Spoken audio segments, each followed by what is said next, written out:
And we got audio properly set, I think. Yes, everything's just fine and dandy. So then greetings indeed to everyone in them chats today, be that YouTube, Twitch, or whatnot else. Be that replay or not.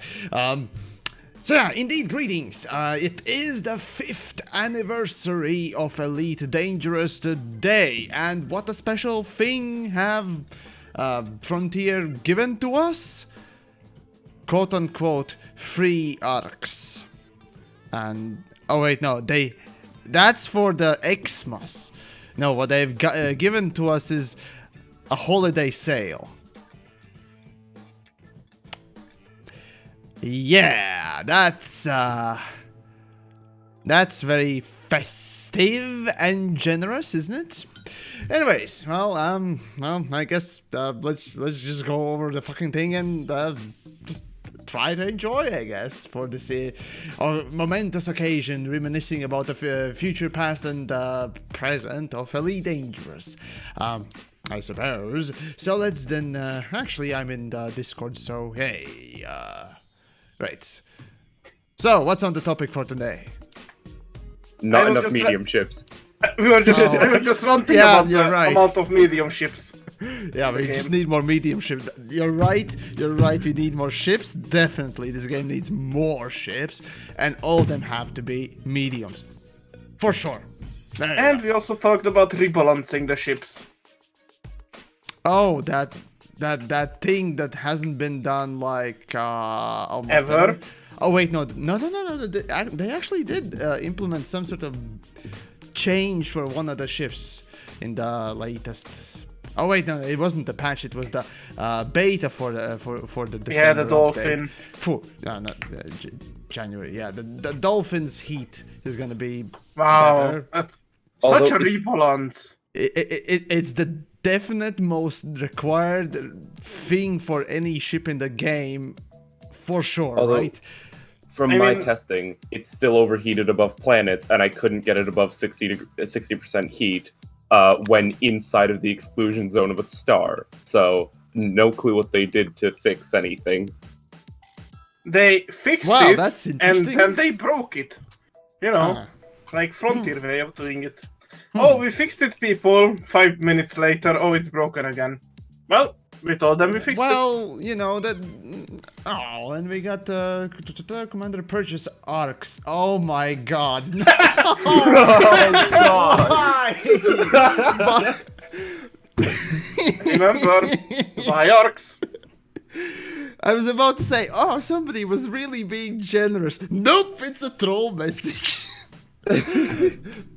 Good-natured. Someone should but I will not make spend arcs on that. Like one of the YouTubers who make the stories should make like a troll video with like, you know, the 80s style of how they sold cars in the TV. You know, the 80s style like car dealership ads. And it will be about buying orcs. The first thing that comes to my mind is literally Wolf of Wall Street, similar sort of a style, I guess. But no, seriously, appreciate it. Their Commander. And like they would have finger guns and bang noises every few seconds just to make it even more 80s. Okay, so this is a little side note, but yeah, for the next year I do plan on changing a couple of things for both the Discords, channel, and so on. So basically, updating things and putting, you know, better quality and everything, you know. And one of the idea was to redo the intro for the stream. Those that just watched it, redo that one in a more proper way. But I don't want to copy anyone. And if any of you actually do watch streams, Little Jack, or Jack Little, there we go, has this absolutely wonderful 90s buddy cop sort of TV series intro style, and I was thinking maybe I could do that, but then it would be copying, and I'm like, damn it, I mean, somebody else done it, and it was so good. So I mean, a little shout out for him, because that's really good.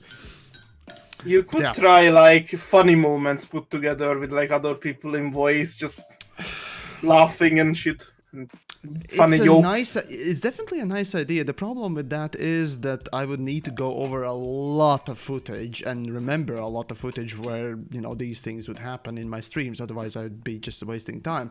And it's basically a lot more work than, you know, making a bit more maybe a creative sort of intro rather than funny moments, which is a fair idea. Sure, if I had plenty of, you know, clips laying around on, I don't know, Twitch side, yeah, maybe I could, but yeah, that would be great. It's like just a lot of work that, you know, doesn't exactly pay off oftentimes in a time wise spent, you know, kind of. I mean, now you said this and someone is going to go through every single one of your live streams and clip off the funny bits, you know, that's going to happen. Hey, if you enjoy streams and want to do that, I mean, sure. Hey, who knows? Maybe there could be something interesting happening. So, I think VODs are not all VODs are available on the Twitch side, but I definitely know that for the last half year, I think I haven't deleted anything from the YouTube's live stream playlist, so all of them should be there.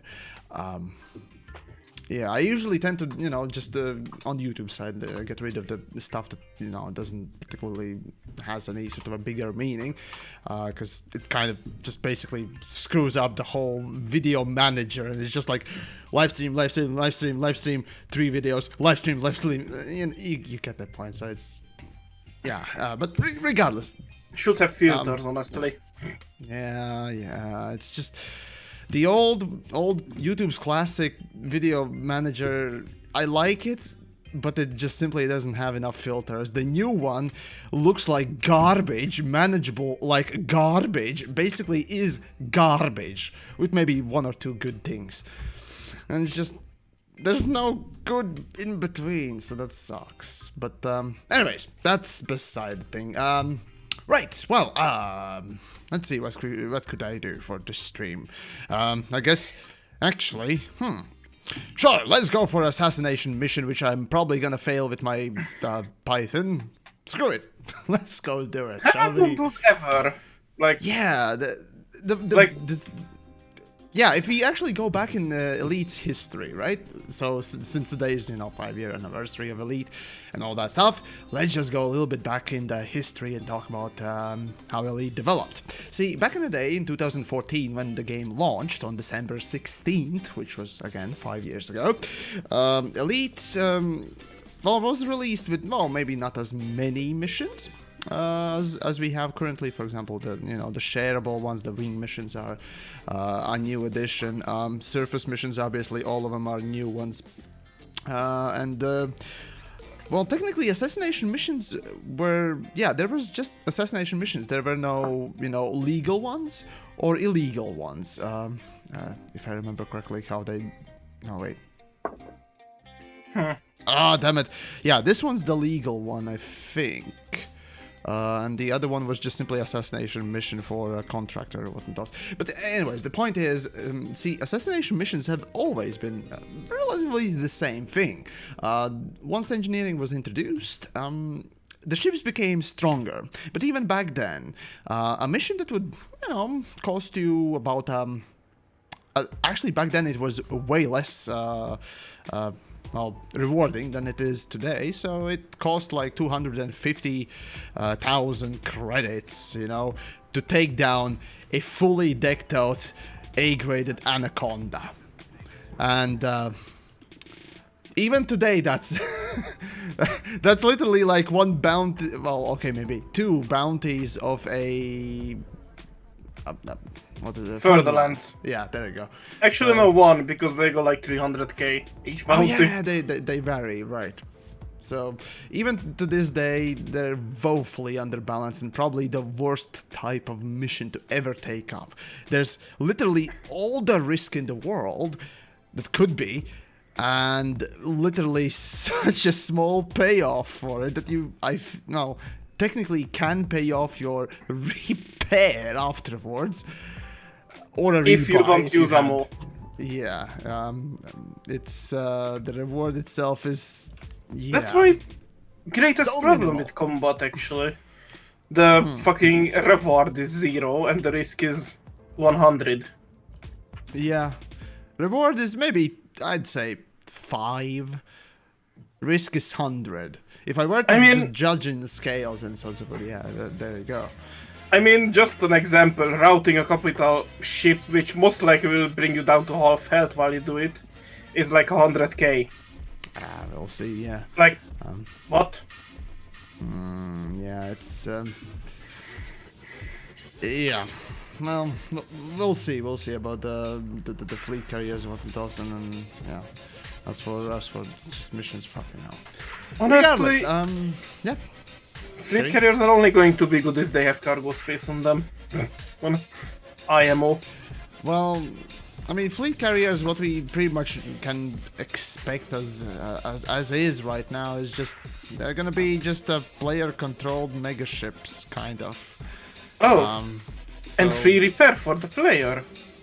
Well, Should be a thing on that's a them. good question, whether or not that will be a thing, but, well, we'll see, we'll see.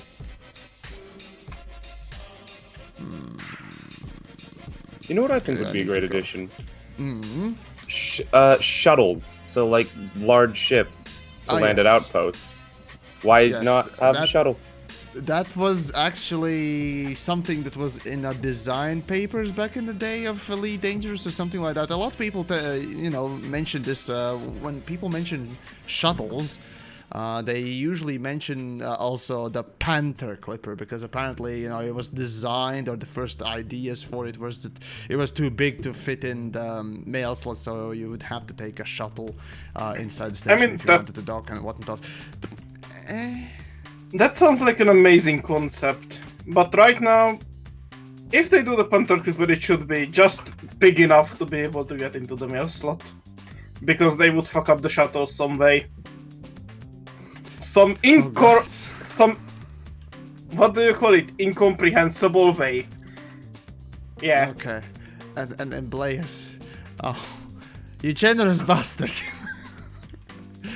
Well, thank you. Yes. Purchase ARC's commander. Yes. God damn it. Well, what can I say? Can I really be mad at someone who is being generous and just does it for a joke? No. Those are funny. God. Oh, well, on the bright side, we're not getting into fucking bun territory, so that's good. Oh boy. So thank you. Let's see. The Lost Legend. Yes, greetings, Jamesy. Greetings, everyone in the chats today. Yeah, sorry, I didn't go over the chats and whatnot else again. Just the relative simple. Oh God. Yes, now I'm friends with Commander Purchase Orcs. Oh God. Okay. Yeah.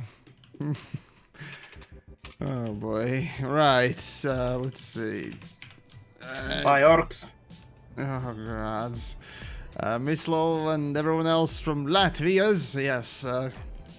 Hello. Labas dienas, jā.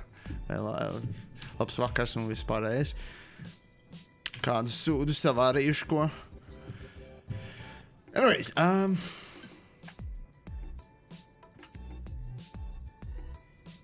let's see. Killer's Pod. Let's see. Yamiks, can you try to catch video of passengers ejecting from ship? From the developments mentioned it on the live stream. Right. So basically what happens when passengers eject from your ship essentially is a sound effect and a value change. By which I mean there's no model, there's no animation as far as I am aware. Be that Super Cruise or Free Space, that is, non-Super Cruise. You're just gonna hear message arrived and then maybe some random effect that passenger has ejected. And you're gonna see in your mission statement that, your mission's failed or something like that. So, yeah. Because anything else would require effort. Yeah, that sounds about right, to be honest. Yep. That sounds about Frontier to me. Yeah, I mean, it's not a functional part of things. It doesn't bring in money. It doesn't give wow effect, I guess. So, who cares, I guess. But that's the thing. Oftentimes, these little details tend to bring in quite a bit more than you may think in games, and when you actually spend time and polish those details and others, you'll see some interesting results because of those things. And there have been plenty of games that have showcased that the fidelity and not even fidelity, just the pure detail, attention to detail. I mean, it'd be heresy probably to right now mention Star Citizen, but it has plenty of detail, at least attempted to put on a few things, and people notice these things, and there's quite a bit of buzz about it as well. And it's not the, of course, only project for a game or a game out there that, you know, would have something that's just a little bit extra step that is taken, and yeah. It's always heresy to mention that game. Oh god. Don't judge me! Anyways, Stargazer, greetings, and am I solo or open? Well, currently I am in solo. I'll go in open eventually. I just want to see and do a couple of missions for the old time's sake when it comes down to Elite Dangerous, because I do still remember when I first picked up this game, as a matter of fact, yeah. So it was... I don't know how many times I've mentioned this, but the thing is, Elite has, or is, to this day, you know, obviously, second game I bought. Well, technically it was the first game I bought as a game, because the first one was Team Fortress. You know, I spent like €5, or at that point that was, yeah, that was $5 for Team Fortress to unlock the, you know, trading capability and all that stuff. So, yeah, Elite was the next thing that I immediately spent my money on, and I wouldn't say at the time when I got it, yeah, it was pretty worth it, and I really enjoyed it for a while. But yeah, it was really grindy, and after getting, you know, Vulture and not being able to collect enough money for Python and whatnot else, it kind of left it off for a while, and yeah.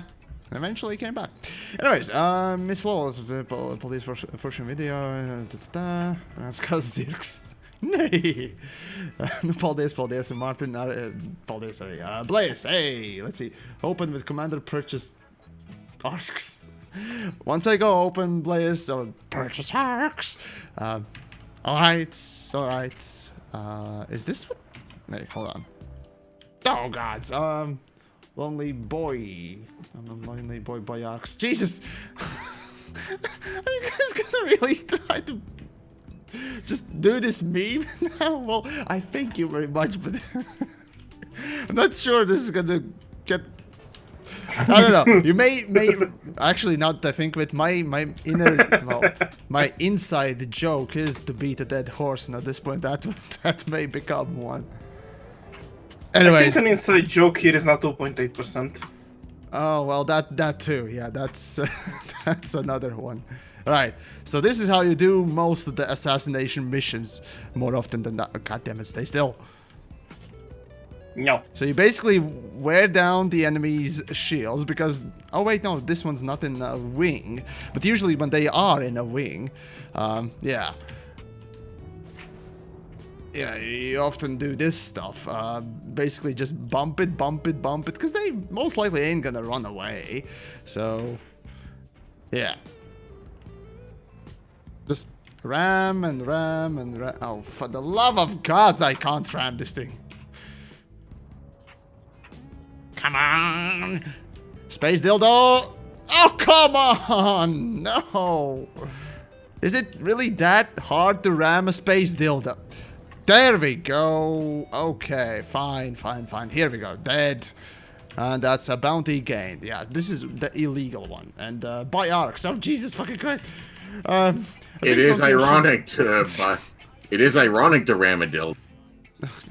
Well, I guess so. I think Frontier should start playing all of... Hold on. Oh, I'm trying to avoid... There we go. I'm good. Now, what was the message? I think Frontier should start paying all of us for advertisement. The thing is, try and get them to pay you for an advertisement. See, Frontier as a company has only sponsored a few specific big creators to promote their upcoming games. And only upcoming games. As with Jurassic World, and I think it was Planet Zoo as well. So yeah, but when it was Planet Jurassic World, they actually got quite a bit of, you know, the big whatchamahazards creators to you know, promote their stuff. Oh wait, no, they did also with Elite Dangerous. No, I remember they actually did pay some semi-streamer type of bunch of guys with a YouTube channel. I think it was like 500 or more subscribers, 500,000 subscriber, count, and then they paid them for sponsorship and so on and so forth. For which update was it? And the funny thing is, the video came out late as well. That's just Frontier standard. No, it was their either editing or something, I would assume. But regardless, which update was it? I think it was the last Beyond update. Or was it the first Beyond update? Shit, I remember. Fuck, I don't remember exactly which one. But they basically filmed themselves just doing a little bit of beta stuff. It was the beta server open, and they just did that. And for some reason said that it was open special for them. I don't remember exactly how they put that thing on the video, so need to go and recheck it, but it was interesting. Regardless, I think I missed something here. Let's see, the chance. Nicola, right? So, hello games. Just released No Man's Sky update with Bytebox. You can now create your own music. Oh, right. Was it the synthesis one? Because in the synthesis notes, I didn't see that. I saw a couple of or was it one of the building, additions from the synthesis update? Because surprise, that synthesis update was really interesting and funny to look at. It's just No Man's Sky is constantly, for the last couple of updates, literally just been using Elite Dangerous's used terminology, games terminology or feature names or update names to just do their own thing, and it's interesting how good those updates are and what Elite has. But yeah, well, there's that. New Star Citizen update comes out. Oh, it was released today. Gotcha. Thank you. All right. Yeah, something I just got. But yeah, Yamiks, new Star Citizen update comes out. Star Citizen Beyond. Oh God. Okay. So when the Beyond for No Man's Sky was announced, right? I personally thought that it was basically them being just like Frontier and not being very imaginative. And it was just basically one of those terms like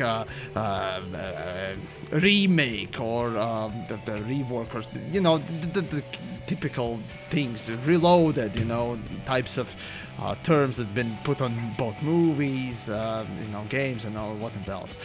So yeah, it's. At first I was thinking, okay, well, No Man's Sky is just not being imaginative. And then Synthesis comes out, and I'm like, okay. and of course they put on the whole star map. Of course, the way that Elite Dangerous, not the star map, but sensor, this thing in the middle here, right?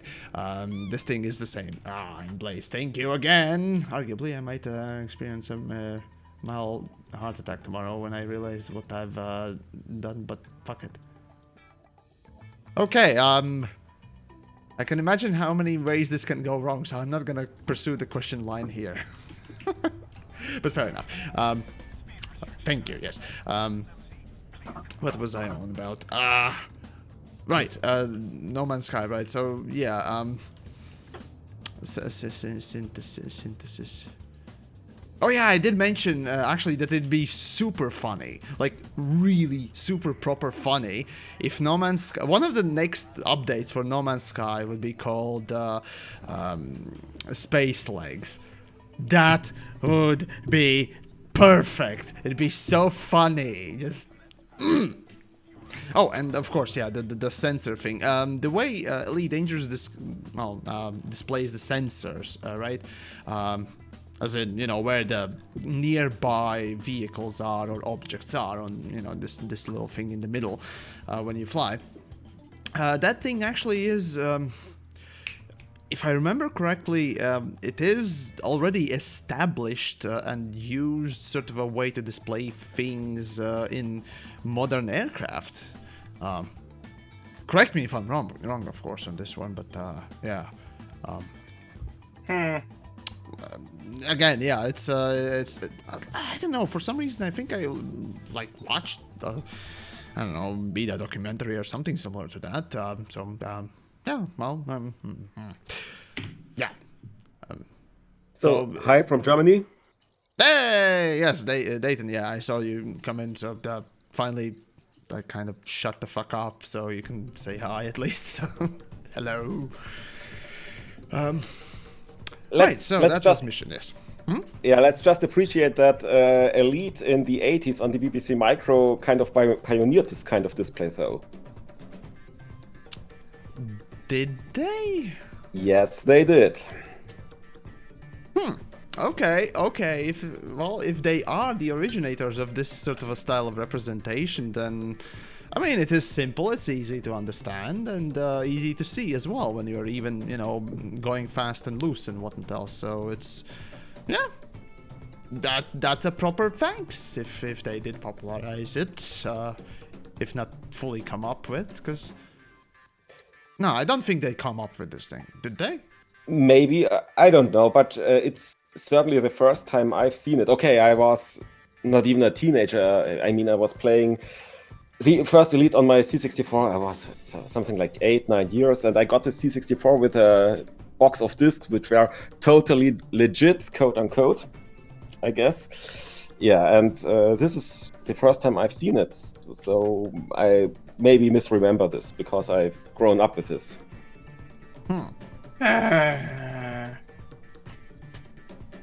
What's up, Ghost? You're having a midlife crisis here? Yeah. That's a daily thing. And that's not usually this time. It's earlier. Okay. Good to know. Everyone has it every day.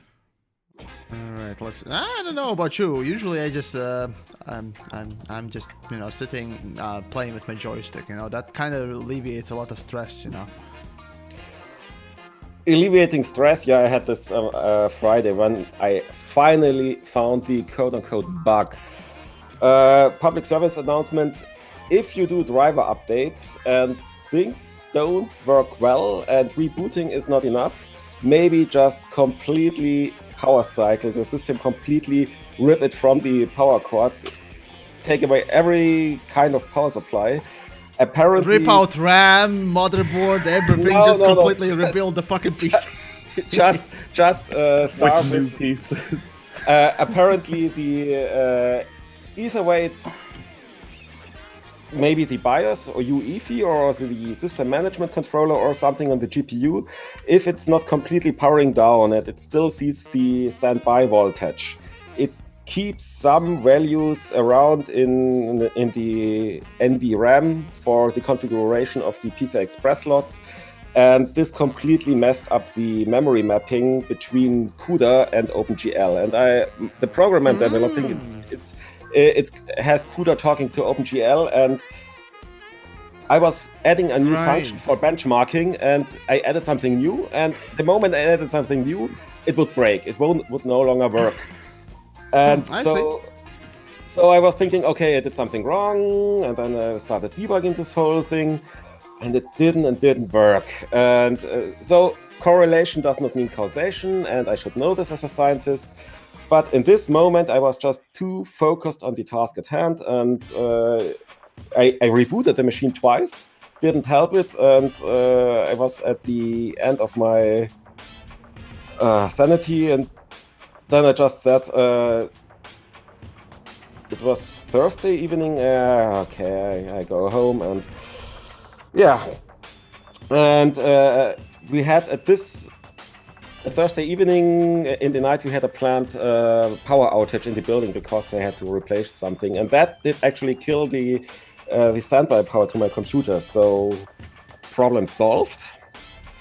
Neat! Well, my This first is great instinct would advice be for to, laptop players. you know, my first idea would be just to do DDU, but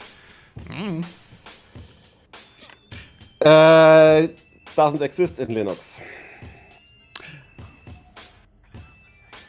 Okay. Okay.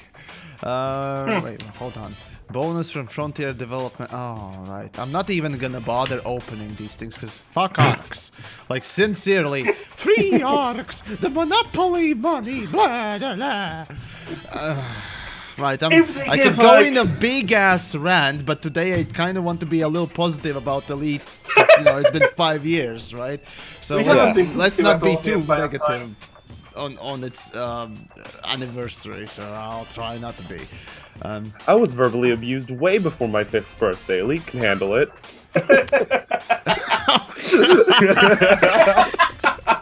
Okay.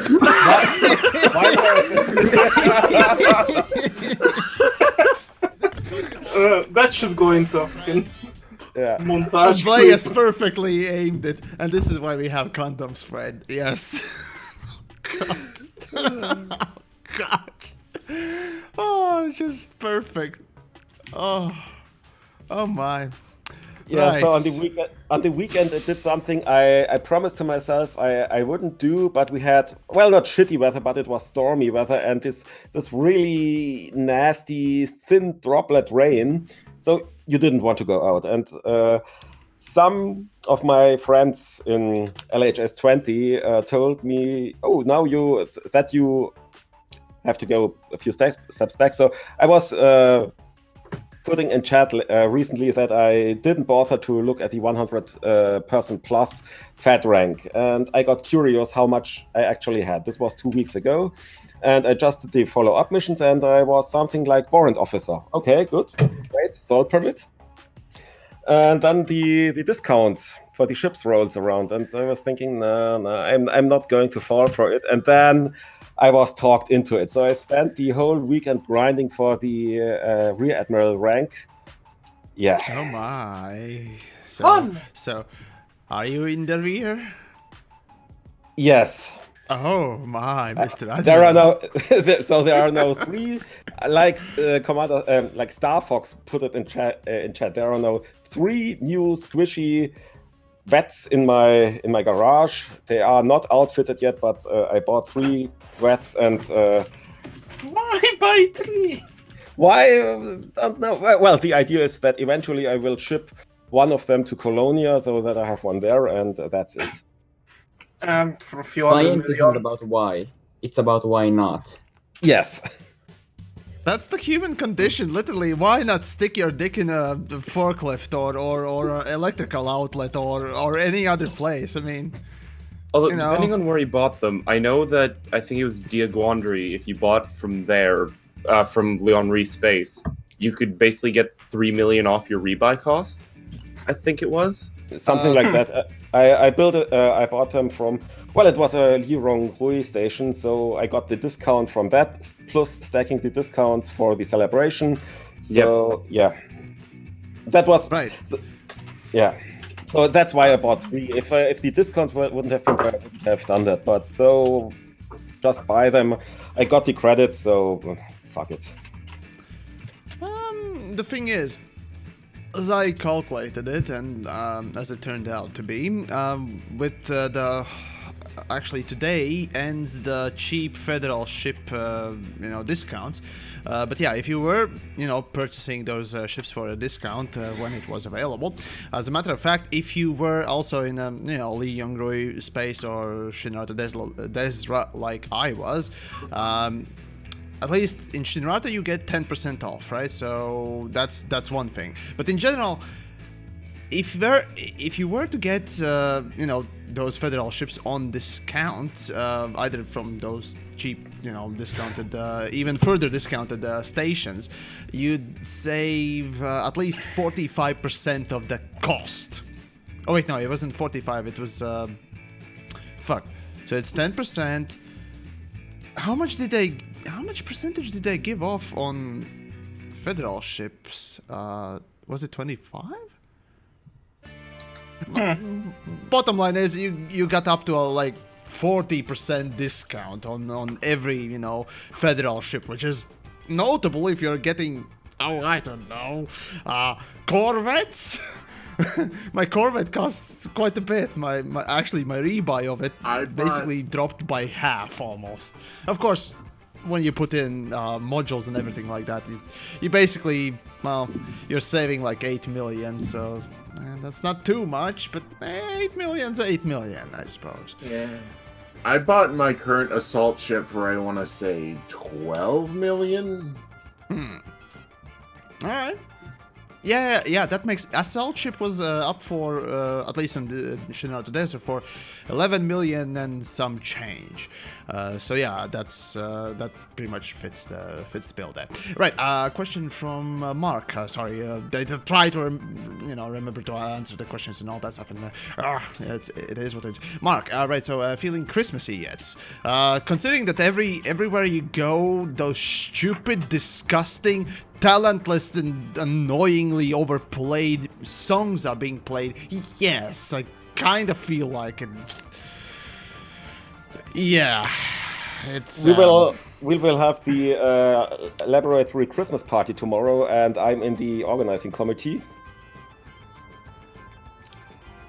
And, sounds fun. Well, it's mostly about the games you play, and I decided I will torture my colleagues with Beat Saber. Oh, no. Beat Saber's, well, it is pretty nice. The thing is, unless you have played it a lot, you won't really get winded that much. Now, the game that I would say gets you winded the most and basically ruins everyone's limbs, at least the upper limbs, is Valve's The Lab archery thing. Oh, yeah. Yes. That one will ruin your fucking arms. I have a better idea. Bring Christmas Monopoly. Yeah, just let people fight each other. Just let them kill each other. Don't know. Oh, I think the lab will be for people to play there, but we will see. You have condoms, friend. Although, right, one quick one before we go. Yeah, Blaze, again, final call to buy Arx train. Jesus, why do you make me read these things? You know I'm gonna read them. Why do you make me? And Coro Monero, also thank you so much for being generous today and towards the purchase of No Man's Sky Commander update. Oh, that would be also pretty insulting. Commander update or Spacelux update. Please, No Man's Sky, throw more knives at the back of Elite Dangerous. It's just so funny. That's a good idea. And of course, 2.8 donation. Well, thank you. Yes. Those that don't know, again, to remind folks, 2.8. That stems from 2.8% of the players do board flipping. Back in the day, a lot of people did, board flipping in order to refresh the mission boards, in order to, just get new generated missions that they wanted to do to one specific star port. Go deliver these data points or something like that to this one specific place. So you would log in, log out, and so on and so forth. So that was called board flipping. Now, developers tried to limit it or at least eliminate it as much as possible, and they did. Their claim was that only 2.8% of the people do that board flipping thing. And while it is believable in maybe one or another way, the matter of fact is that no one can check that data, because the only person who holds the data about that fact is developers. And as much as we like to believe that, yeah, and it seems that a lot of, well, at least a few folks here have just used it as a meme, and that's why it also gets a relatively different sound effect. Some of these more generous like that. Anyways, there's the story. Holy shit. I just realized something with this. If only 2.8% of the people use it, then they had no reason to remove it. They had every no time fucking every time I hear reason. someone mention 2.8%, my brain just simply shuts off. It's like, nope, that's a joke, and I'm not gonna Like- acknowledge it. Just no. Like, removing a thing that 2.8% of the people use it is like, oh, only 2.8% of the people eat, like, I don't know, eggs every day at a restaurant, so we are going to remove eggs from everything because only 2.8% of the people eat it. Well, that would be financially viable for a business. I mean, if they had no reason to, like, they were swimming in money.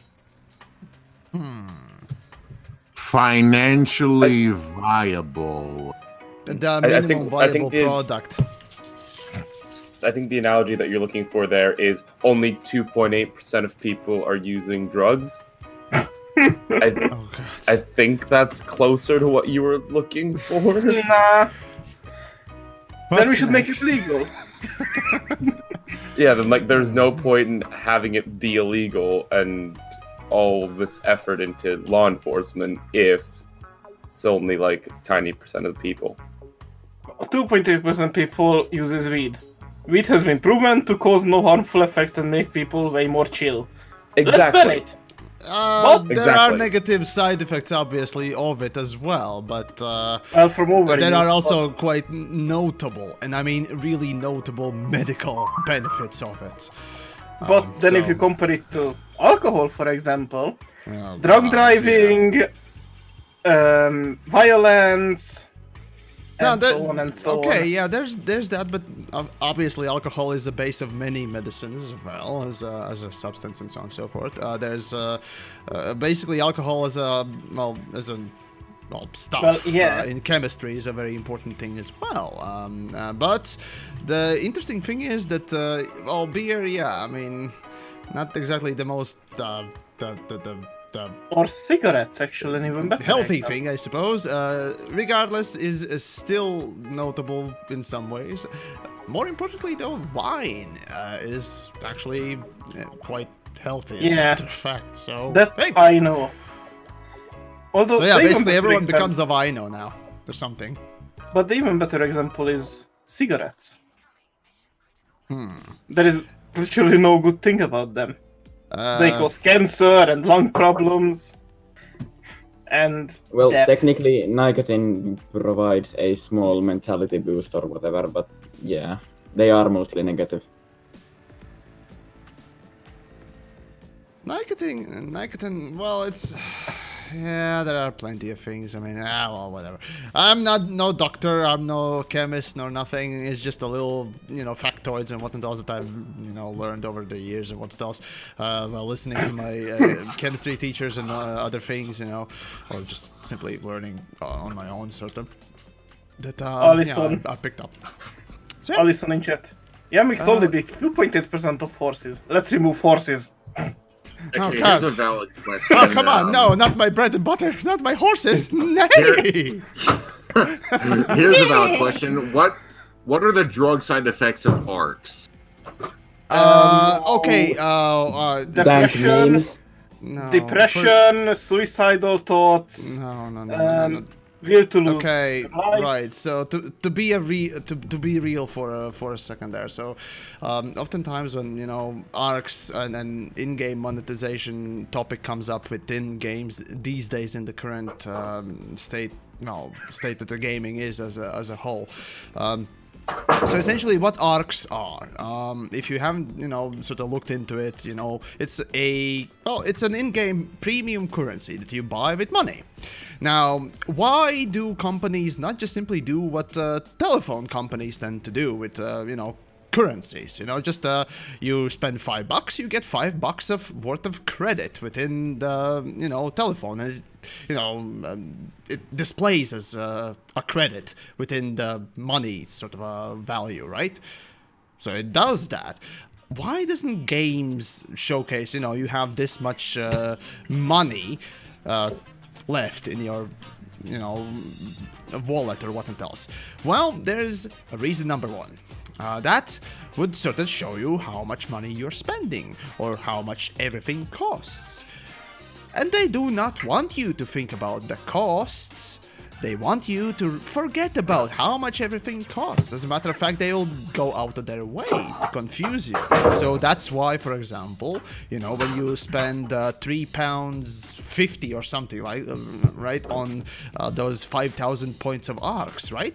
You have to do the mental gymnastics, mental calculations in order to, you know, decipher how much each of the skins cost or how much each of the bobbleheads cost.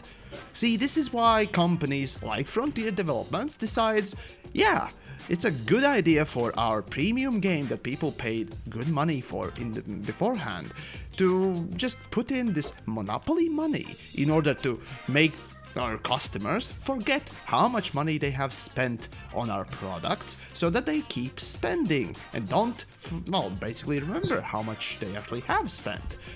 This is a common tactic within free-to-play games, which I still don't like. It's a manipulative thing. And obviously, there's also the fact that the arcs that you are given each, like, week, right? We get 400 points of arcs, and a lot of people say, well, that's good that the company is giving us arcs points. We can buy or exchange it for skins. It's good. But it's not.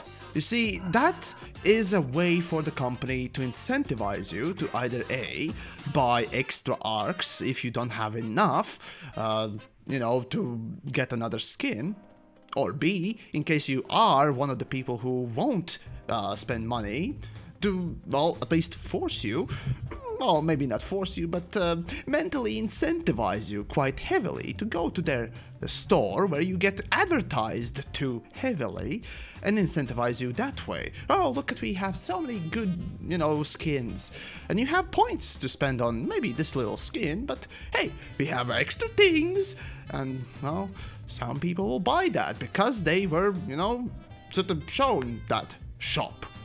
That's the thing. You don't think about these things oftentimes, but maybe you won't be, you know, well, persuade to spend money at all on any of the games where you get these monies and whatnot else.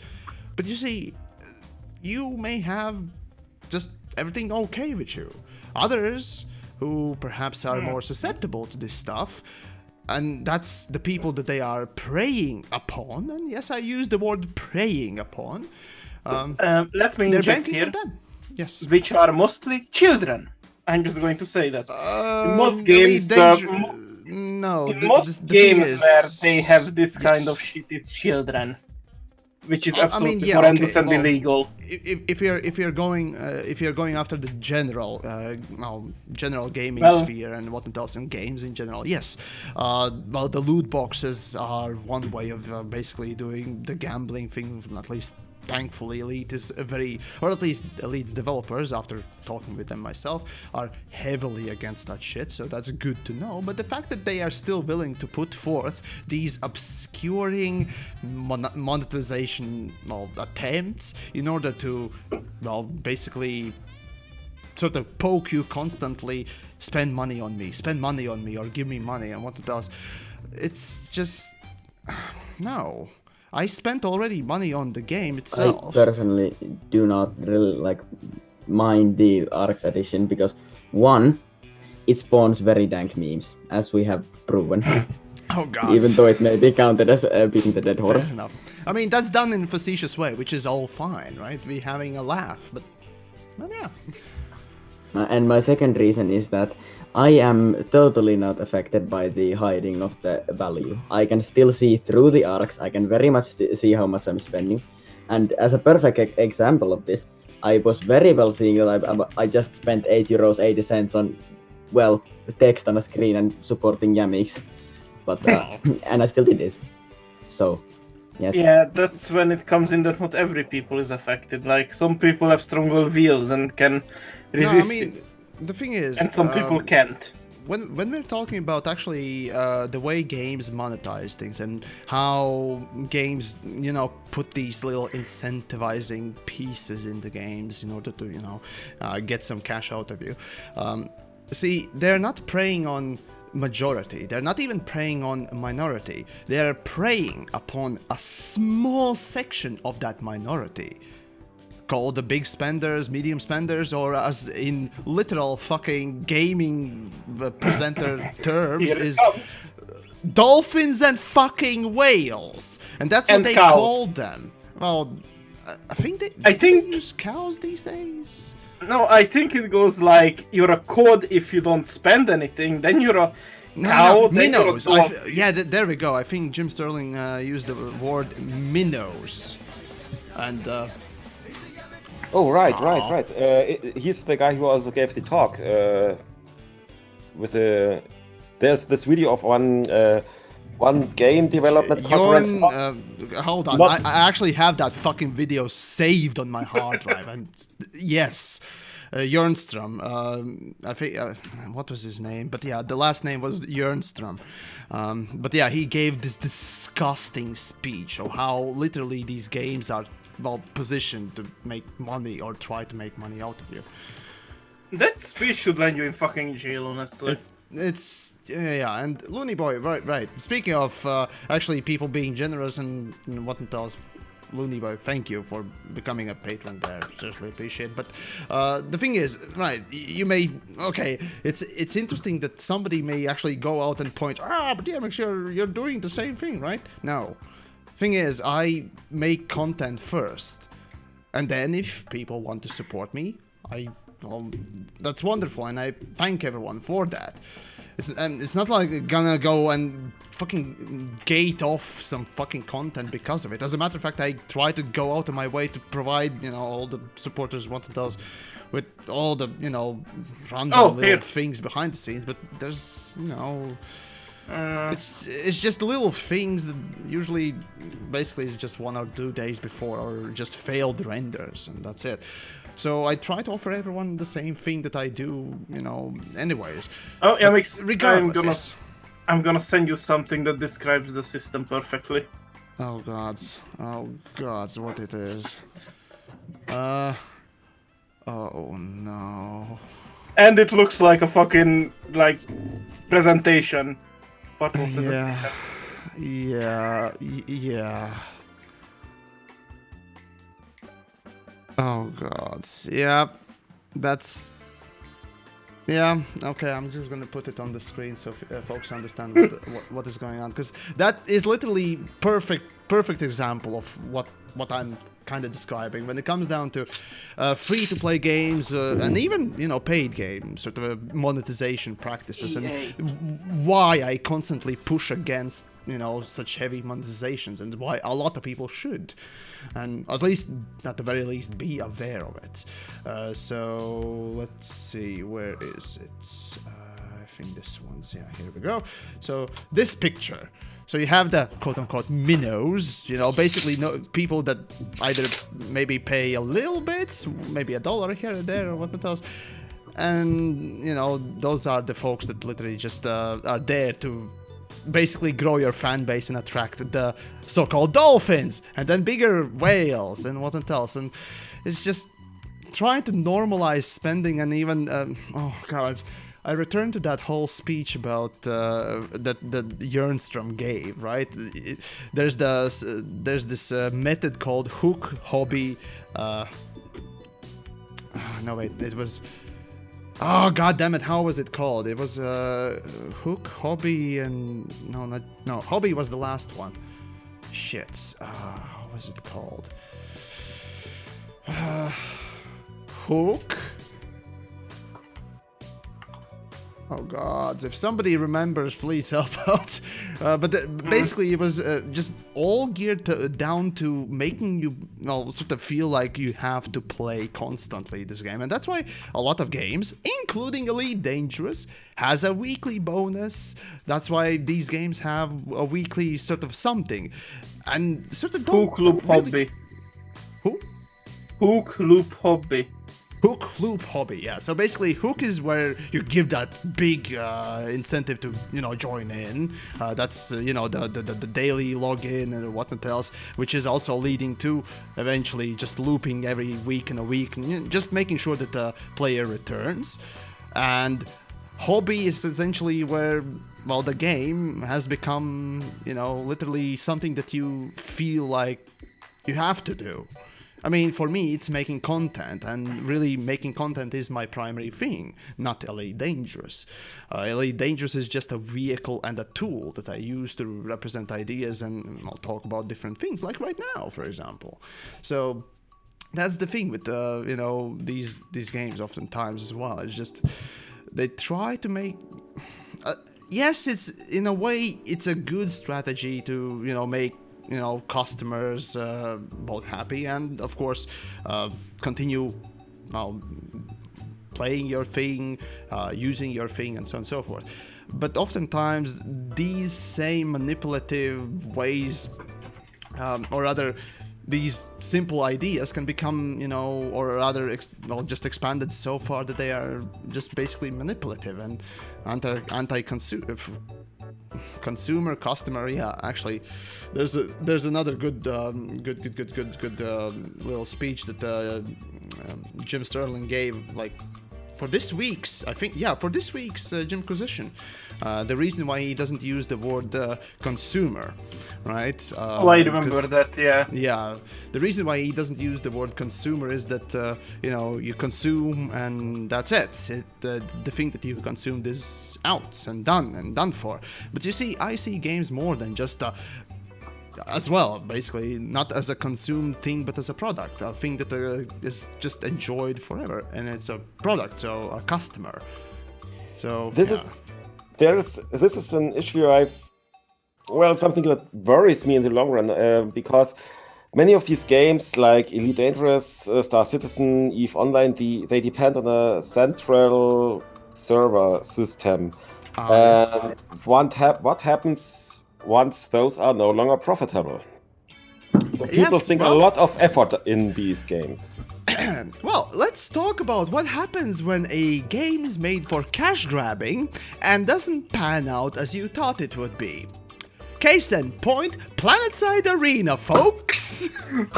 Oh, right. There was something. So if you didn't know, folks, PlanetSide Arena, a follow-up game, a cash grab, as I called it in my videos, or my video about it, is a follow-up on the game that I started making videos with a voice on, with the game that kind of was the thing that refined my style in some ways, right? A game that I spent 4 years making content for.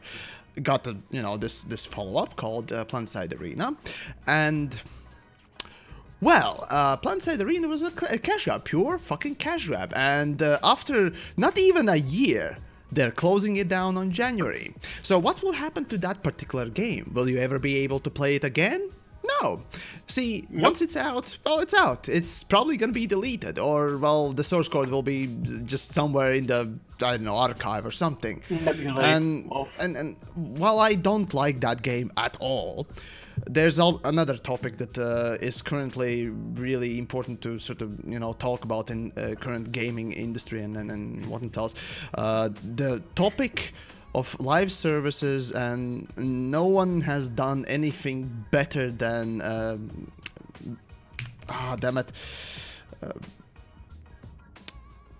what was his last name? But Ross, essentially Ross, who did Freeman's Mind from Accursed Farms. That guy.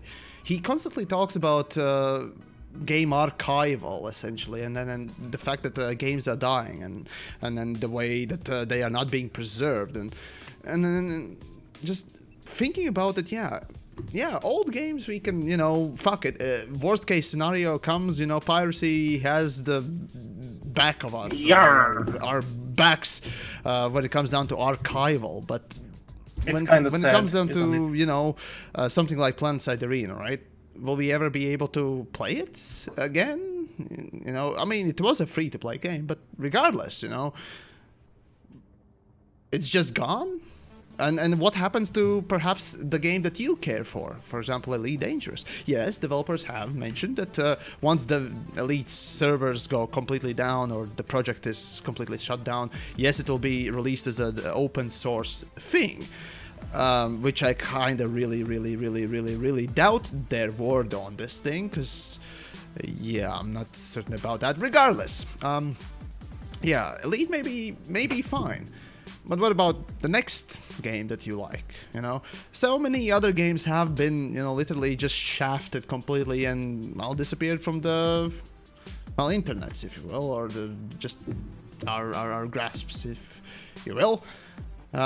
Oh, there was the Need for Speed. Yeah, there was the Need for Speed World. I mean, that was also I kinda remember shit. that game. Yeah, it was kind of shit, but still, you know, Apparently it I had some liked interesting things. And again, games are also disappearing because of this stupid trend that the games are not yours when you're buying them. They're literally just, you know, a loan or a rental from a company. And Although, the current, yeah. I think some companies got fucking flagged by governments for that because people technically pay to own the game. Yeah, that Steam actually got that a little while back, I think. Yeah, I think Steam, I think it was the France, some lawsuit in France that actually argued That was about selling Steam should the be game, yeah. selling, or rather refunding the player, you know, their account No, it's not words that. and what it does. No, it was about being able to sell the licenses. Oh yeah, from what I heard. right. There we Sell go. your Yes. games Yep. off of Steam. Yeah. So the point is, the current state of the gaming industry is, you know, it's well, sure, we can't really argue too much because somebody made it and we bought into it. But then again, you know, should they be allowed to sell that crap Nope. in the way they do, right? So I mean, a single word to describe any of this is scientific revenue. And for anyone who doesn't remember that, there is a video in the post videos channel yeah. for it. So yeah. Don't tell Yamiks about Stadia. Oh Jesus. If only God. the pilot was around here. Pilot, you're still watching, hopefully. So Stadia and game streaming. Right. If he's the thing is, the pilot was actually, you know, he seems to be up in arms for Stadia, or at least seems to enjoy it. And I'm one of the people who you'd say is just completely against it. No, the idea obviously works in some smaller or bigger way, which is fine and dandy. And yeah, it can be an interesting way of, you know, playing the games, or well, games in general, whatever. But I still don't like the idea as a mainstream one. See, if you make a game, well, basically exclusive to game streaming, then, well, you're not even buying a game subscription. It's a subscription for a subscription. Because first of all, you have to make sure that developers of that game will continue making it, or at least keep it online or whatnot else. And then you have the big service itself that has to, you know, keep online. So you have 2 points of failure, which traditional, well, game discs, whatnot else, is really not having a problem with. Because, well, again, I suppose piracy is another thing that once more gets brought up, right? If you have bought the game, worst case scenario, you can go on, you know, whatever torrent sites and download the ISO of it. And because you have bought the game, you have the legal, again, I'm not a legal person, but as far as I understand, you have the legal excuse of, you know, taking that pirated version and still playing it. Because you have, you know, there's something right? interesting about European right here. So there is a little clause in this whole law about what you may do with intellectual property and whatnot. And there is a little clause that if the application you intend to use a certain piece of software requires you to do some modification to the software so that you can make use of it in its intended way. So you're not trying to break it, you just want to use it in the way you intend it to do, then you may do this modification, including removing DRM. It's a very tight-knit clause. The interesting thing is, I know this one. Yeah. The interesting thing is some games, especially older games like Deus Ex Invisible War, they came out with already multi-threading, but they were written for single-core machines and hadn't proper locking.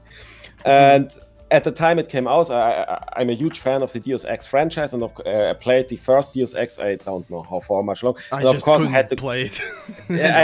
I wanted to get this game on the first day it came out, and I probably was one of the few people on the planet who had a private desktop machine with 2 cores. So it was an SMP machine, and it wouldn't run. And then I saw that if I confined the process to a single core, then it would work. But in order to make this work reliable, I had to modify the executable. But if you were doing this modification, the copyright protection would kick in. So in order to make this work, at the time, this law didn't exist yet. But if it were today, in order to make this work and playable on my computer, I were legally allowed to take this binary image, take a crack, remove the copy protection so that I can play it on my computer. And this is also where basically such things as so-called no CD cracks are to this day. I'm not gonna say fully legal.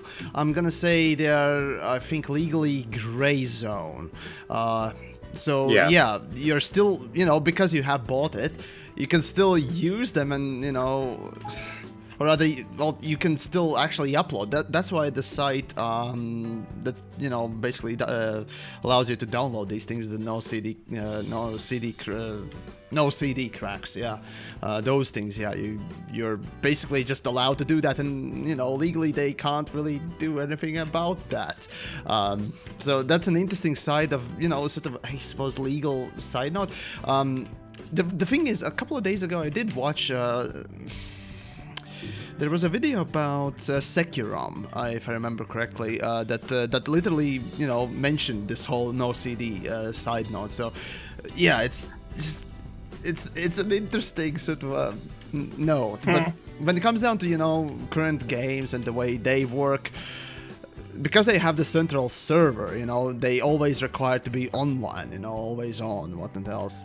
Well, once the server's down, then what? I'm going to say that DRM can fuck off because it impacts performance so fucking majorly. Yeah, it can fuck off, but there's a reason why it's there. The first month's sales. That's why they're there. Nothing else but the first month's sales. Yep. Yeah, that's also what the Nubo is about. That's what that is literally why it's about, or why it's there. Because again, I actually mentioned this like the last stream or something like that. The new one was put on, and another one as well on Assassin's Creed. I think Odyssey, right? Was it? So basically, there are 2 fucking DRMs on the damn thing, so that the pirates wouldn't get to pirate it, or a very important first month sales would be properly high and not skewed by the piracy and all that blah blah blah blah blah. And then obviously when the time came for or rather when it was cracked already, lo and behold, Ubisoft comes out and says, it doesn't work, so we're gonna remove it. We're gonna be the good guys, right? It was cracked in like 1 day, I think. Yeah, it's just disgusting. Well, yeah. And Dale, let's see, TheYamiks, long time. Still waiting on the game worthy of your commentary. I mean, Star Citizen is always interesting to sort of describe in very different ways and whatnot else. So I'll see what I can do about that next year. But this year I still have a couple of videos planned and whatnot else. I'm not sure if I'm gonna be able to bring out 2 videos a week for the end of the year or what else in the next 2 weeks, or next 2 weeks. But again, I'll try, and then starts the grueling rush, race, whatever you want to call it, towards the 100,000 subscribers, which, well, as I'm currently going with the subscriber subscriber increase a month, I might actually do it in 2 years. So if I do it faster than 2 years, yippee-ki-yay. If not, oh well. Kind of sucks.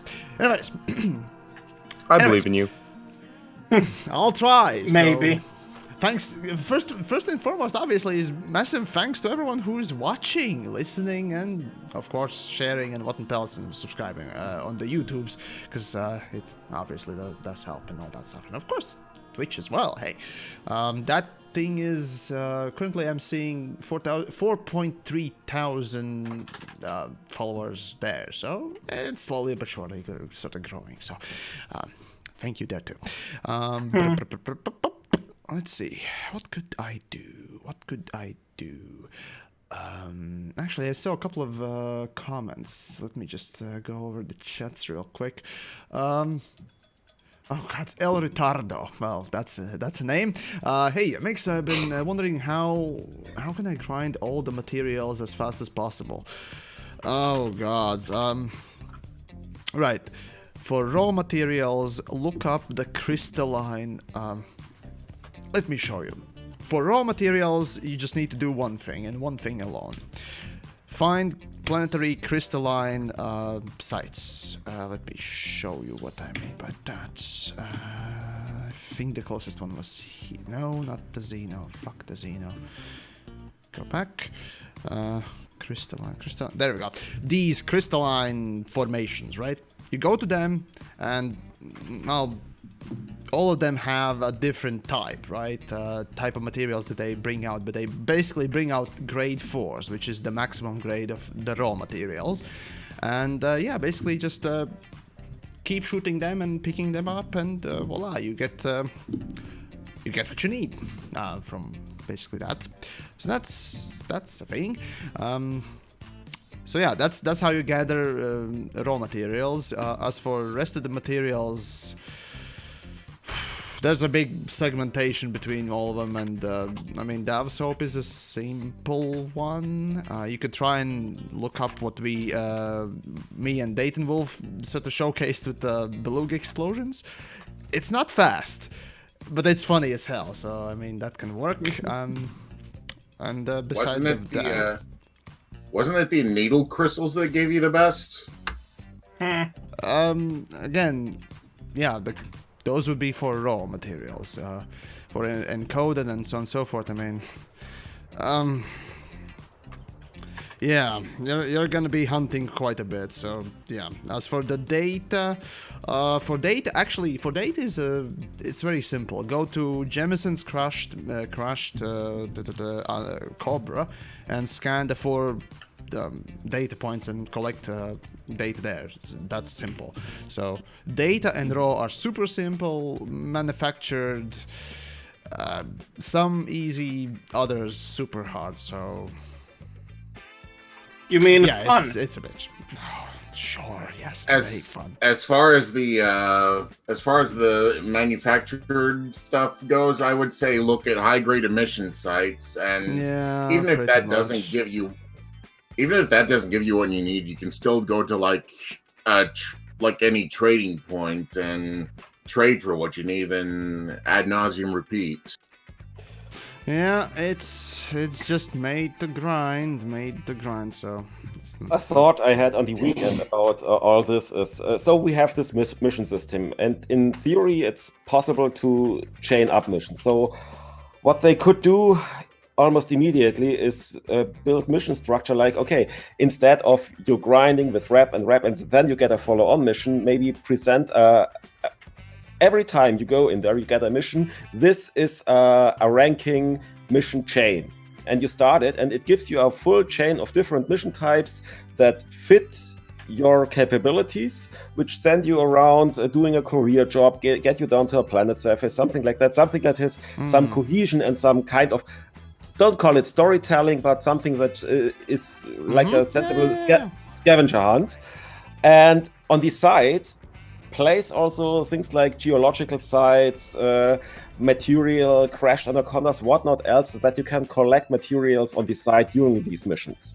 And you know, okay, I'm now starting this ranking mission, and it maybe tells you, even if you follow this through, it will take maybe 3 hours, 4 hours of game time to follow it through, but you do this mission with a lot of variety, and you also get materials, and you get to see places. I think this would greatly improve the game loop. That Wait, takes effort. Dayton Wolf is here suggesting a handcrafted faction military rank system mission loop? No! Heresy. Handcrafted stuff? No! How dare you ask Frontier but to put effort yeah. into things? But on serious note, I've actually suggested a very similar thing, that first of all, you actually go in and make some sort of narrative. You can tell a fucking story when you're doing the ranking up and all that stuff. You can literally, the game has the chain missions or chain mission capability within the fucking mission board. And you can do so much with it. You can tell a story. You can guide the player to do different types of things in the game in order to just, well, you know, make them or reward them with a promotion and then promote and then give them, you know, access to ships or planets or what else. There's just so much you can do with just a little bit of handcrafted guided mission chain essentially, what this game actually can do or should be able to do. And yet ever since the beginning of Elite Dangerous, it's really not been utilized. All the chain mission does is just it randomly pops up and basically it's just a slightly better paid mission. That's it. It's slightly better paid mission. That's it. You're asking Frontier to make missions like every other game does. How dare you? No, I'm asking Frontier to put in some fucking effort in making narrative with their own fucking hands and maybe even dicks, if whatever works for them, really. As long as it's, you know, goods. And, yeah, like most of the better games. You know, I'm not saying they need to be good games, but not even good games can manage that. So, is procedural generation really so important that you can't, you know, spend, I don't know, a couple of hours, or rather, fuck it, even most of your development time when it comes down to mission generation to make it interesting? Even if it were procedural, I mean, you could do something like a Markov chain to decide which is the chaining. So I mean, yeah, you just designate, basically we need mission number 1 is a data courier mission, right? That's a easy way to start it. The next mission is gonna be not a data courier mission, it's gonna be a cargo mission. That's the second mission, which tells you to go to a planetary base or something like that. Okay, in the next mission after that, you get a low intensity combat zone one to give you a little bit of combat experience, right? Or at least you need to go there to snag some sort of a black box. Yeah, black box mission. There we go, right? And you can do that quickly without, you know, causing, you know, player to just fight outright constantly. And after the third mission, which is the black box mission, you could go and do a combat mission perhaps, and then a rank up. And throughout these 4 missions, the player has learned, first of all, how to travel with a courier mission. The second one is how to handle a cargo piece, right? The third mission is how to handle picking up cargo from middle of the space and avoiding fire. And the third mission is to teaching how player, well, how to fight. You know, how to essentially fight or attempt to fight. And this is the first rank. Okay, now the player knows how to do these 4 things. Next, you can teach the player a little bit more about the galaxy and, you know, or the game itself. And the rank up missions, you know, the faction rank system, fuck it, even if it's copy-pasted and done slightly, well, copy-paste-y between both of them, it's still better than just, well, relying on reputation grind. That's all the rank up mission. There's just so much to do and so much you can do with just a little bit of mission and a little bit of handcrafted, just chaining, linking. They already have it in place. I mean, they have this new tutorial system, and the tutorial the tutorial is a good example how it can be really well done. But yeah, why didn't they do it at the start of the game? Was really making just the biggest sandbox in the gaming really that important? When the Yes. sandbox is completely empty? Yes. Eh, Do you really need to ask that question? yeah, I suppose. Sorry. Yeah. It's like you have a sandbox that's like a mile wide and it's a grain of sand deep. Well, And exactly, the grain of that's- sand only occurs like every 10 kilometers. There is cat shit in the sandbox. Oh god, that kind of brings up memories. Yamiks had catching in the sandbox confirmed. You implied Yeah. that I ate. What? No. I imply you had catch it in your sandbox. Oh, I see. Yeah, okay. Okay. Okay, Dale, the Star Citizen, if not a scam, is the greatest waste of resources ever. So I have a friend. I have a friend who is it's- very well. He is not a whale, so he's a huge fan of Star Citizen, but he's not buying ships or something like that. And so he's kind of keeping me updated on this. And essentially, in the latest video, we saw this reveal of did they call it jump gates? And from the beginning, Star Yeah. Citizen reminded me of Freelancer, which is the game Chris Roberts did before. And there's an interesting story that eventually Microsoft pulled the plug on the project and reassigned it to Digital Anvil, if I remember correctly, to quote-unquote finish it. And Well, there is a story behind that. There's a story behind that, and if you want the full story, a best example of storytelling about that thing comes from this little wonderful series called Sunk Cost Galaxy. A big shout out to Bucha there on the YouTubes who makes these videos. These are absolutely wonderful videos about Star Citizen. So if you want to know more about Star Citizen and interesting stories behind it, as well as the people behind it. Sunk Cost Galaxy. Highly recommend taking a look at that. Can we give them a TLDR on why Freelancer was taken away from Chris Roberts, or should they watch it? I'd say better watch it, because again, I don't even remember full details of it, even though I have watched it I mean- like several fucking times. It's just you I kinda think need I to be precise remember about the him detail. going way over budget with it, like hiring. Oh yeah, star actors there and was also something. the financial hole. Oh wait, no, it was just going over the budgets and. Oh wait, was it? Again, see, this is what I'm talking about.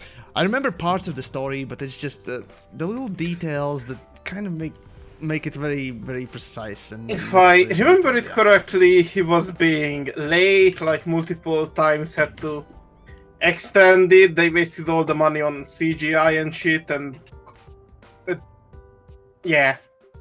it was also about that the publisher. So this was what was this? Microsoft and Digital Anvil, and there was another company in the loop. But essentially, one point of critique was that the lack of focus, if I remember correctly, so that the game didn't. That the developers of the game, or the game itself, didn't know what it wanted to be. Wanted it to be a spaceflight simulator or spaceflight game, or wanted it to be an FPS. So the Freelancer was intended to have an FPS component. Does this remind you of something? Oh no, there is a better thing about does this remind you of something? The talk he gave about Star Citizen is the exact same he gave about Freelancer. He basically told the Really? people who paid for Freelancer the exact same things he told to people about Freelancer. I remember that vividly. Yeah, okay, Commander I don't Herbert remember Hines, that. yeah, basically he took the money to make a movie alongside of it, and there was a big hole Oh in the yes, yes, budget yes, as yes, well. yes. So yeah, that's an Oh, yeah, that interesting one too, way of yes. yeah, essentially, that's fun times. Right. Let's see. I need to get to Scandinavian beacon, blah blah blah, to locate the signals. Wait, beacon in Nunez. Make contact with an informant in LHS. Wait, I'm in LHS, right? Hold on. Yes, I'm in. Oh gods, now I need to wait for some sort of. Okay, here we go. Steve O. I need to poke Steve O. Where's the Steve? Oh, you fucking kidding me? Where the hell did? Oh, here we go. Low Lake. All right, here we go. Stupid missions. Yeah. Assassination missions tend to be bothersome. Let's just say so. But anyways, the Blinky ATX guy. Yeah, so-called Butcher as a. Yeah, I'm not sure why he chose the YouTube name differently, but whatever. The point is, yeah, the Star Citizen has an interesting history for sure, and it's well worth taking a look at it. And it makes you believe it's a fucking pyramid scheme. Like the whole thing makes you believe it has a referral system. Let's just leave it at that. It has a referral system. So, yeah. Yeah. Buttercat, yes, hello to you as well in this 5th anniversary of Elite Dangerous, where I ended up just sort of criticizing Elite quite a lot. I mean, that's what you do. Well, yeah, that's what you do to 5-year-olds. And now that painting is shit, you little crap! Make it like Picasso and make it a masterpiece now! Oh, you don't know how to tie. You don't know how to tie your fucking shoes, you pleb. Get good. Are you paying the taxes, you shit? No, you freeloader. That's an Asian off family. to jail. Oh gods, and Sangistan, congrats on the 70,000 subscribers. Just noticed. Yes, indeed, I've actually reached the 70,000 subscribers 2 weeks ago. I need to get a soundboard. Like Yeah. All I got on soundboard is squeaks and farts, so yeah, I kind of need to improve that too. So I'll try and improve it. So there's that. But anyways, yeah, big thanks to Mandalore Gaming, who made the Elite review, which I recommend you take a look at, which is interesting. Well, Mandalore himself wasn't exactly as hard on microtransactions as I am. Still respectable and interesting review for sure. And yeah, he gave a shout out, and because of that, I gained a few more subscribers. Maybe some of you that are watching right now. So thank you. Yeah, you have all the hardness anyone ever needs for microtransactions. Yeah. Right. So where do I need to go now? Wait, faction. Wait, what did he tell me? So it happens to be in the area. Oh my god! Basically, the NP. Okay, so the mission structure of assassination mission that I'm doing right now is go to a star system, get information as you jump in, where the mission will tell you to go to another system where you need to meet a quote-unquote informant about your target. You meet the informant, which I have right now, right? Go in space, normal space, and this asshole tells me that my target is in this system already, so I don't need to go to a third system. Well, thank you for wasting my time, you fucking cunt. Oh my god, I fucking remember the missions where it was like, you go to 3 systems away just for them to tell you to go back to the original system. No. Okay, here's a blast from the past. Those of you that didn't play Elite Dangerous back when it came out, assassination missions, and I think piracy missions as well, used to have specific time at which you will, or rather, which the game will spawn your target. I mean, literally, you had to look at the fucking timer, and it usually was at least 20 minutes after you pick up the mission, and in that hour's time frame, you have to find the target. So basically, you have to waste at least 20 minutes just waiting, doing nothing in order for the mission to start. And then, within an hour, you need to find your target. I'm like, I think what? that was memory I tried to erase from my mind because it was such a shit fucking game design. It's just... Why? I don't even know anymore. Yeah. So yeah, folks, on the bright side, they improved it, but basically coming from complete dog shit garbage, I wouldn't say that, it's anything applaudable. So there are absolutely horrendous things that Elite launched with, and it's just... every time I think about the mission board and the original set of missions that was given to us, it just it was just reeking of, first of all, lack of creativity, and literally, compensating for not knowing how to code. At least that's how it felt like, because why would you put 20-minute timer for waiting? Or any other time waiting for a target before it gets spawned in. It's just... Immersion. Beggars belief sometimes. What I would like to see as a mission type, which doesn't exist, is... not mission type, but something implemented. But from a developer perspective, I think the logistic of it would be horrible to implement, is having some kind of security detail mission and use that to crash. Oh wait, no, I need to players. go to a third system. Never mind. To crash two players into each other, but I don't see how you can pan this out. But having missions where you actually have to fight another player as part of the mission. See, okay, Star Citizen attempts to do this in one of their missions. Essentially, the way to trigger that sort of a mission is.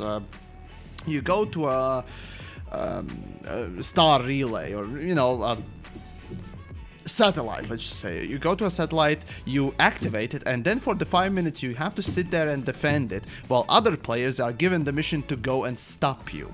See, in a way, yes, that's attempting to force a player emerging gameplay, as a lot of Elite Dangerous developers want this game to be in some ways. But unfortunately, if you don't give a lot of good tools, such thing as emerging gameplay won't ever happen. Okay, so here's another little plug for a friend, but Atlas or Charlotte and Wonder will be releasing a wonderful video about, how the fuck did they call those things? Interactives? No. How was it called? It was another sim type, basically like Deus Ex as well. Let me just find that real quick. System Shock? Immersive sim, there we go. Immersive sims. Yeah, System Shock is one of them. Basically, you're given different types of tools, and from those tools, you're able to accomplish things that developers didn't quite expect you to do. Like, for example, instead of lockpicking a cabinet, you throw a mine in middle of the room, and the mine explodes and opens the lockers. Right? And yeah, you code it in that it is possible. But you don't expect players to actually do that, like even burning down a wooden door, right, with a torch or something like that. Oftentimes you don't think about that in the games, but here you are, right? And Elite Dangerous, unfortunately, Elite doesn't have many tools to have that emerging gameplay to happen. The only emerging gameplay that could happen in Elite is players coming together and bringing cargo to a starport, or people getting ganked. And when there's literally no ship-to-ship transfer capability, when there's when the piracy is essentially such a massive shithole and basically not really interesting gameplay, or it doesn't have good tools to make that happen, then yeah, it's emerging gameplay ain't gonna happen, buddy. So that's kind of the issue there too. And I don't know, over the years, Elite Dangerous developers, as much as they want that emerging gameplay to happen, if you don't give the players the tools and you don't make those tools, well, at least semi-competent, expecting things to happen just not really gonna happen, dude. So, yeah. There you go. That's sort of, I guess, a little, rant on that. So, there you go. Fun times. Anyways, let's see. So yeah, if you want to know more about so-called immersive sims and essentially emerging gameplay and what else, a friend of mine is basically soon or about to launch in the next couple of days his big, like literally a feature film length or long video about this stuff, and it's very interesting actually. So I do recommend checking out Charlotte and Wonder there on the YouTubes. And yeah, he's a fellow PlanetSide man or Planet Mans from back in the day. So let's see. Oh, and actually, emerging gameplay. Yeah, the whole Star Citizen and attempting to force emerging gameplay where a player goes to stop a player. See, player v player sort of could also be cooperative. It's very hard to make it happen. So yeah, fine, Pilot. I'll put a link to Charlatan's the channel because I'm not sure if he has released the video yet. So yeah, that's one of the things. Come on. No. There we go. That's his channel. But yeah, he has some. Oh wait, no, he did release it. Yeah, here we go. So immersive sims. Here we go. That should be the link. I think.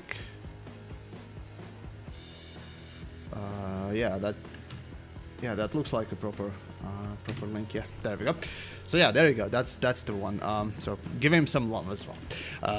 Yeah, and Pilot, once more, feel free to come and talk about. Actually, feel free to come and dispute or discuss the whole Stadia and game streaming aspect. I mean, it is an interesting topic to talk about in some ways. It's just that I'm not particularly keen on it myself, for a multitude of reasons. Oh, well. Personally, my biggest concern with Stadia is not the gaming aspect of it itself, but it's more like right now we have this beautiful situation that high-performance processors are readily available to hobby developers.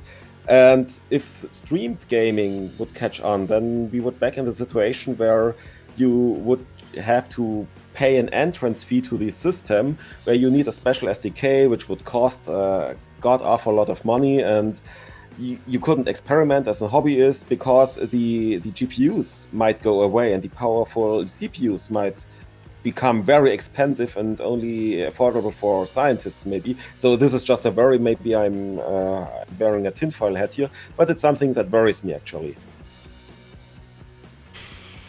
Well, Too much tinfoil, mate. No. I mean, it's a possible. No, I mean, sure, it could happen, but I more see the ongoing technology really to.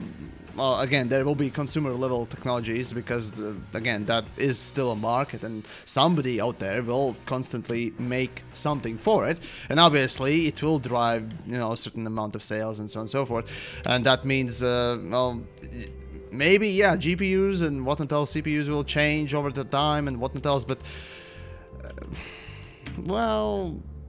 there will always be a so-called computer on which you can do specific tasks, like draw a triangle. As long as that's gonna happen, there will be always, things and people that make something just more than a triangle out of it. So, yeah, but I highly doubt it will reset, like, suddenly we just don't have GPUs, CPUs, and what else. So, yeah. Yeah, so maybe I'm just overbearing here. Yeah, that's a bit paranoid. But hey, you can't exactly say that, no, it's definitely not gonna happen. Everything's possible, right? I mean, look Bitcoin at World mining War happened. Bitcoin mining happened. That's, yeah, I mean, again, yeah, there are new applications that are, you know, brought to everyone's attention over the years and whatnot else, so, yeah. And Things change. And yes.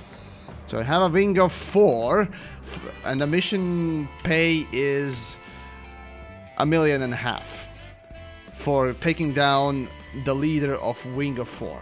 So let's see how that works out for me if I don't cheese it and just ram the fucker. And try to take his shields down and whatnot else. And see, he's trying to avoid me. Like a fucking can't. Isn't it engineered, the assassination targets now? Some of them are, yes. The more dangerous ones are, yes. For 2 million credits, take down a fully engineered anaconda. Have Yeah. fun. Oh yeah, that's like the funnest way, yeah, definitely. And especially when you have a wing of like 4 of them or 3 of them, whatever. It's just, yeah, that sure will go well. Wing of Corvettes, fully engineered AI Corvettes or Yeah. Cuppers. Titans. Let's see. You can always go with. You can always go with cannon fodder, also known as ship-launched fighter. It helps a little bit, I suppose. And Richard, right? So you need coffee with Latvian brandy. Sure. I mean, I actually had coffee before I started the stream, so yeah, I just finished it. So yay! Okay, let's see. Can I? See, it just constantly tries to avoid me.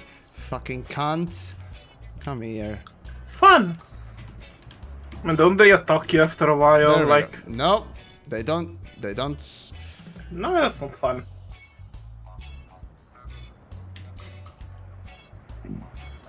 Oh, did you shoot him? No, I just want to get his shields down more before I start attacking, because trying to hit even an NPC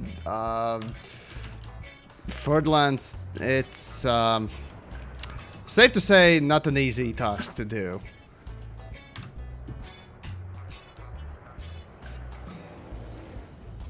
Gankers did not like that.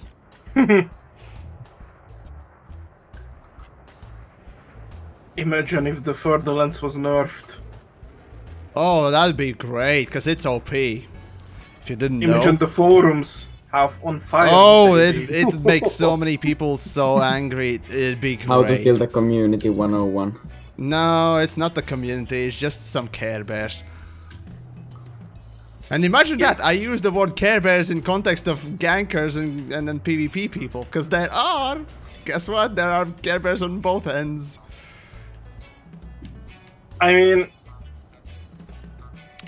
the most tryhard people I ever saw was in fucking GTA 5, honestly.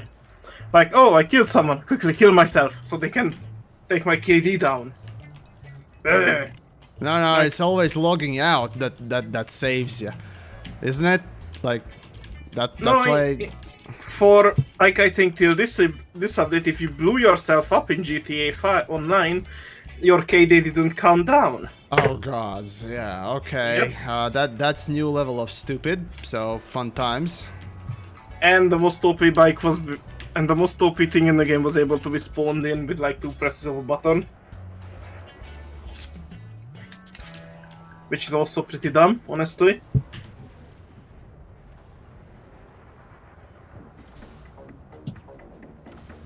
But yeah, in Elite Dangerous, I mean... There should be consequences for attacking other players without a reason. Well, the game does very poor job at protecting its own players, so... I mean... EVE Online does a better job at that. Well, yes. And that game is Crime about and killing each other. punishment. Sometimes it does kind of interesting things. So yesterday during the grind, one follow-up mission was a pirate assassination I got, and for some reason the target had an all-fixed plasma accelerator corvette. Oh, plasma accelerators will always remind me of the bug that made the AI have plasma accelerator miniguns. Oh yeah. Oh yeah, right. I remember that was a fucking old one. Damn. It was when engineering came in. Yep. And I'm basically getting killed completely. Because, well, I can't kill this target quickly enough. And for $1.5 million, Oh, here it is. that's sort of a reward. See? There you go. There you go. And this is a fully engineered Python. It's just killed. And the mission reward is $1.5 million. I put the weapon bug. Like, you literally need a massive ship in order to do this properly. You Yep. can't do it in any of the small ships, at least unless you have a godlike tier of, aiming capability and, just... So, yeah. But yeah, I put the video about the bug into post video. It's 30 seconds, but fucking hilarious. Yeah, it's... That should be a new weapon in the game, honestly. If everyone has it, then it's not OP. There we go. There we go.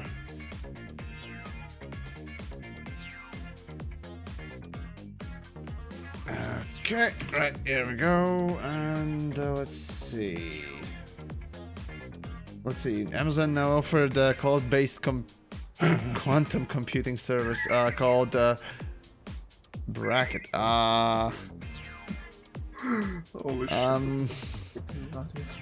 Again, it can be different things. I'm not gonna just, again, without knowing much about it, it's kind of hard to tell much about it. I don't know. I have a few friends in the whole quantum computing research circles, and 3 years ago or so they were not worried. And last year something interesting happened. That was it last year or 2 years ago, that they showed that you could use these so-called annealing quantum computers like the D-Wave and what Google is coming up.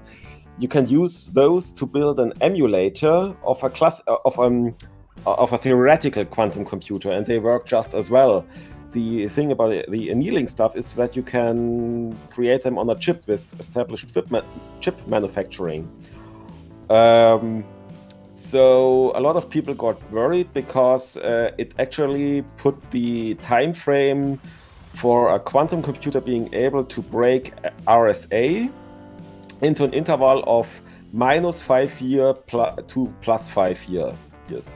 So it's now a thing of finding the right programs, but existing quantum computers might already be capable of doing it, but they all think that in 5 years we are there. And a lot of cryptologists, which my friend is one of them, are now scrambling to develop these new kind of crypto algorithms called post-quantum cryptography, which are supposed to keep us safe also with classical computers, but we're not there yet. Just remember. Well, yeah, the quantum AI. computing is as a whole field. Well, yeah, there are some things. That's true. It's nowhere near the so-called prime time for consumer stuff. So I don't think that we will ever see the stuff sitting maybe on in our... about 1,000 years, maybe one of these days when Star Citizen's out, maybe you'll have quantum computers. Maybe that's why it's so late, because any quantum computers to run it good. Right. Yeah, you have to. Maybe. The nasty thing is you have to cool them down to nearly absolute zero, which is in. Well, space doesn't have a temperature, but it has background radiation, the microwave background radiation, which is about 3 kelvins. And you have actually to cool it even lower beyond that, so you couldn't even run a quantum computer out there. So that's the biggest trouble. In order to get the precise movement of atoms and all that stuff, it's just, you really need to cool it down. It takes the cooling to a new interesting level, that's for sure. Hey, hell. finally my Near computer zero. will heat up the room. Right? I Well- mean, it's a near well, absolute zero, like fucking hell. The cooling system itself will warm your room quite significantly. So I mean, if you're living in I don't know, Siberia or something, maybe. Sahara I mean- Desert, perfect. I did play with high power lasers during my diploma thesis research, which was 7-8 years ago. So these you use lasers to create a particle accelerator. And there you have these huge vacuum chambers with turbo pumps, 0.5 meter in diameter, and there are a lot of blades spinning in there really fast. But it's not like a jet turbine; it's actually like playing a flipper with the molecules itself. And you're sitting beside this turbine and just think, I just hope this thing doesn't fall while I'm sitting right next to it, because a turbo pump, if it explodes, it's a mess. Okay. But what I wanted to say is we also had these cryo coolers there because we had these targets which we wanted to cool down, and these things they gave up a lot of heat. So we had water cooling and water cooling system where you would just plug in the device, and outside we would then have the recoolers. The German term is Rückkühler, recoolers, I think it's in English, and this stuff really throws off a lot of heat.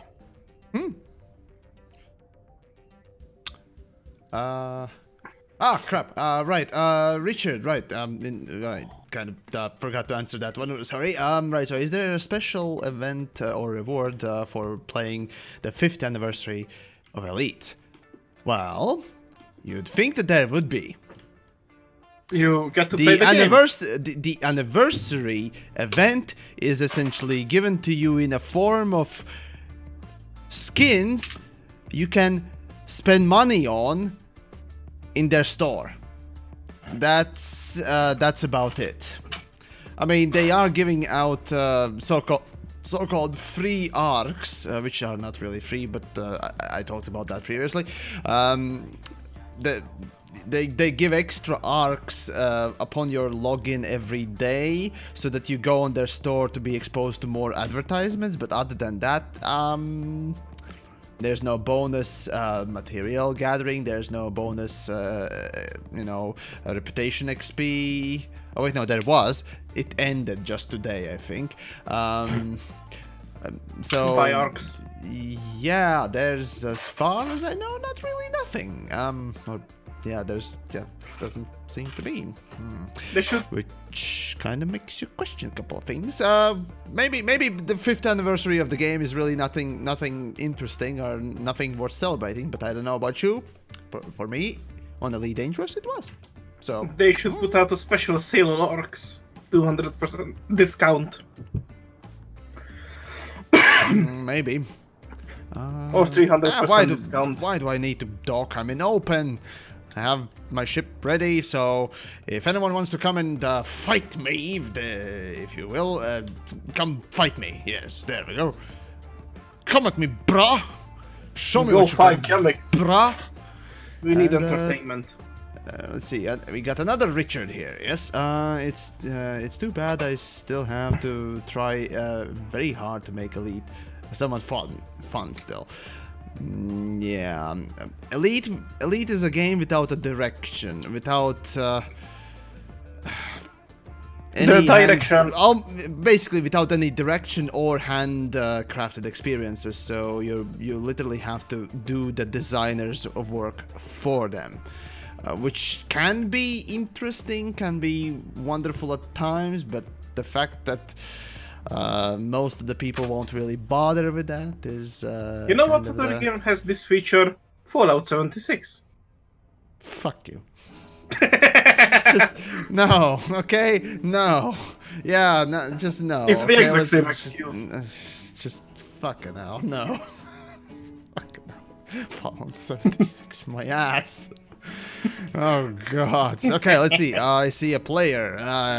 If no one's coming after me, I'ma go after them. It's time to boop someone in the ass. Yes. Blaze your own trail. Yeah, I know, right? You blaze your own trail until it's a trail that's designed by us to be blazed. By you. No, oh wait, no. You blaze your own trail unless it's a permit-locked system with unknown permit where we don't allow you to go because there's apparently quote-unquote future content. Yeah, right. Basically, or some stupid stuff. I don't know. No one knows.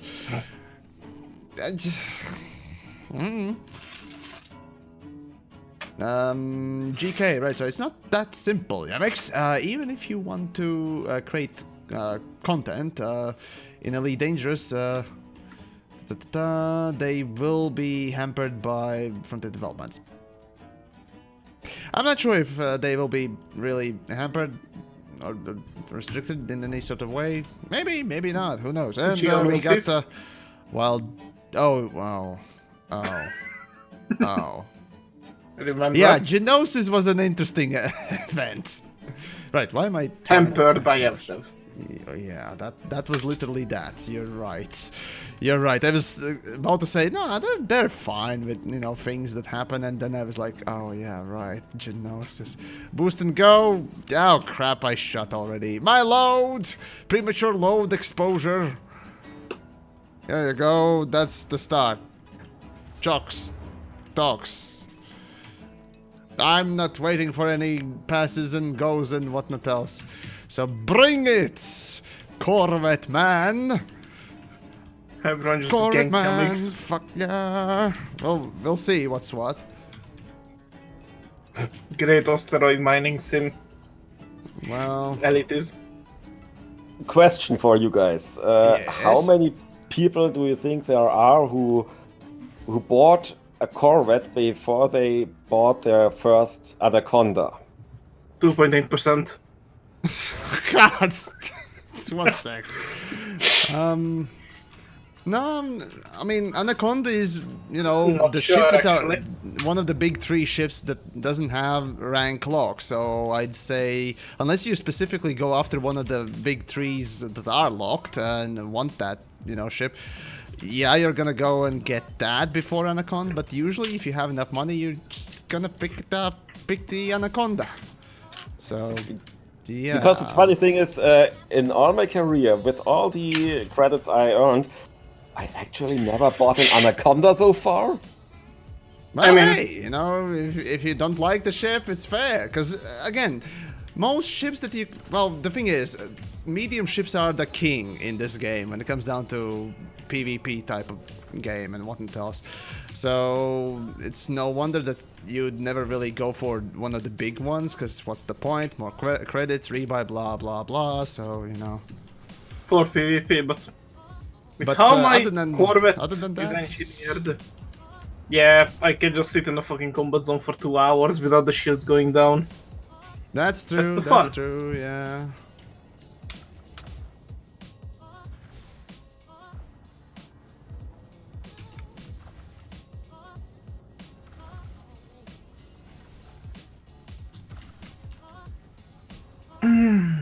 So yesterday I had to blow off some steam, and what I did was I took the shoes of Crimson Gamer and just built a stupid fast ship, Eagle enhanced performance thrusters, and then I went into the community goal zone. I called the ship. Not malfunctioning, never mind, sorry. Yeah, I called fun the ship. times for me. I called my ship Meep Meep and macroed my boost button to send Meep Meep into the local every time I hit boost on this thing. Oh, I see, gotcha. And the funny thing is, I got there were 2 gank attempts. They didn't work well. The one reaction was just trollolol, and the other was just lol. Oh god, come on, Yeah. move. I like just perma boosting with my Cobra M Mark III. I remember doing that good. Near Cobra doesn't. 700 It's Near unreasonable. 700 meters a second. It's unreasonable how OP the Cobra is. I mean, without Nah. engineering, you can get it over 600 meters per second. No, it's completely balanced. Oh yeah, right. Yeah, you can get it. But I mean, okay, fine. Without engineering, you can get, you know, the any of the small other ships that can equip the whatchamahazards, the Crap. Damn it, what was it? Enhanced Imperial- thrusters. Imperial Courier to, 600 hazards, and the same with every other one of them. So, yeah, and with weapons and shit, so it's, Honestly, to me, the Cobra is good enough. It doesn't have any powerful guns or anything. It can run away. It has decent jump range. It's just good. Like, if I have to combat, I would choose a Vulture over it anytime. oh god, I'm so fucking losing this. I Yep. think your canopy is God. also agreeing with you there. Oh god, come on.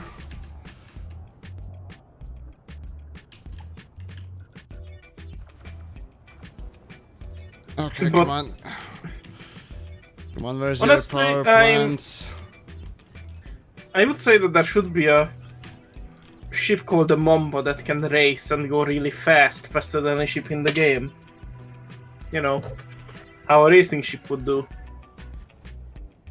I don't know. Well, anyways, I'm about to die, so that's fun. Grat. Yeah, I know, right? It's fun. Beautiful laser show, though. Oh yeah, I'm bathed in rave. Copyright claiming bound. Right. Darude, copyright striking me, fucking asshole. Done. Oh fuck no! I'm not taking this pity party for no. Come back here. I want to kill myself. Come here. Oh god damn it! No, drop shields. There we go. Come here. Damn it. Come here. There we go. I killed myself against you. Yeah, there we go.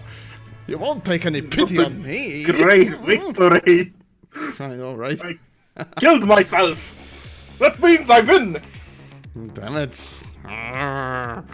Alright, fine. You win, well done. Congratulations there. Richard, right, so thank you for making videos so you can listen to them whilst I work. Well, I try. Right, fix the ship. I think everything should be fine. Ish. Probably. Oh, yes. Okay, well, let's go for another go, I guess. I think one of my favorite videos of yours is the unwritten rules of Elite Dangerous. Oh, the rules of Elite. Yes, that was a mass collab. Yeah, it was very interesting to work on. It was relatively simple to put together as well. It was just kind of harder to But it's figure super out funny. the rules. It wasn't intended as a comedy piece, but yeah, I mean, other collaborators put in some interesting stuff. Turgeon's piece was probably the most humorous one of all of them. I just He's played it awesome. straight. And the Spatulas was also funny.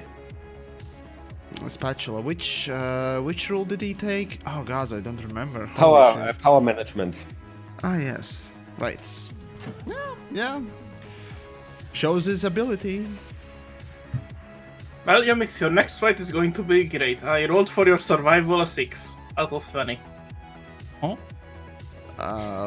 Okay, we'll see. Rule 0: don't fly without rebuy. Actually, no, that's rule number 1. That's rule -1. Good job, you failed maths. Nah, Yes. nah. Yes. And I've always been terrible at math, so Well, exactly, you failed maths. There you go. I didn't fail the math though. The best ones are the asshole tips. Actually, the funny thing is, only recently, YouTube started putting on the not suitable for all advertisers on my asshole tips. Until like a couple of months ago, they were all advertiser friendly. Or at least marked as, and now they decided, we don't like the name. So yeah, I'm not getting that much viewer monies out of that. Oh wait, no, it was the advertising monies for what? Oh, no! Google AdSense money. There we go from it. But still, probably will make some more in the future. What the fuck? So, huh? Team Fortress 2 update. What the fuck? No. I mean, oh yeah, I actually played a little bit of Team Fortress today. It was just full of fucking hackers. It's just so Swiss bad. messes out. Is it? I Yep. played it before the stream and it wasn't. It came out right now. Like this sweet. moment. Okay, come on. Poke and boop. Yeah, there we go. And run. Run. Boop and run, boop and run, boop and run. Come on. Check it out. Time to get my free loot. Boop and run. Oh no, he wants to... Oh, he wants to fight. Okay. Fine, you wanna fight? You wanna fight. Let's fight. I just wanted to poke you, but you wanna fight? You wanna fight. So let's fight. Let's die, you mean? Oh, he has the shotguns, huh? Okay. Let's see what I can do with... Or against People it. go against TheYamiks, just fucking put meme builds on. They know they Oh win yeah, anyway. yeah, yeah. That's the next thing, right? That's just let's troll TheYamiks because he's shit at fighting. Yeah, just kill him with every fucking. I mean, for fuck's sakes, I was killed in Ferdlands that used goddamn flechette launchers. I mean, that's easy. Just target your power plant. No, actually, the flechette launcher doesn't target anything. If anything, it surprisingly is more. I don't know, is it planned or it just simply happens? But yeah, flechette launcher, no matter what you target, mostly damages, or at least the most targets the drives, which is kind of interesting. Well, it's supposed to be for Yar har fella day. That's the thing.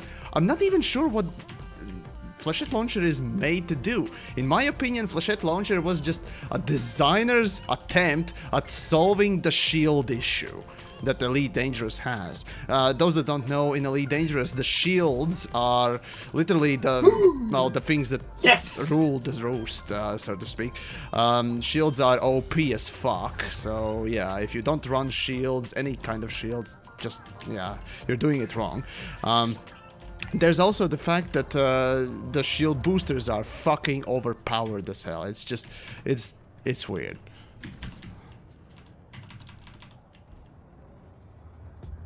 So, yeah.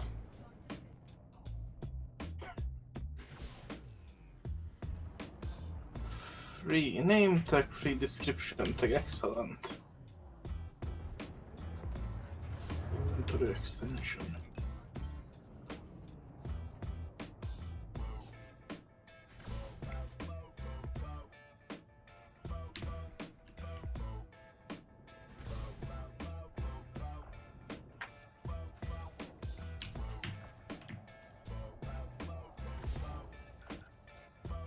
Honestly, I think shields need to be buffed. What? What Unless is shields- wrong with you? Like, Not shields, Why? armor. Bleh. Armor. armor. The armor obviously needs buffing and shit. A huge amounts of buffing. Yes. So much buffing that it'll make you hard rock or rock hard. There we go. Fucking hell. Me and attempting to do a penis joke while I'm flying. Yeah, it's not an easy thing to do.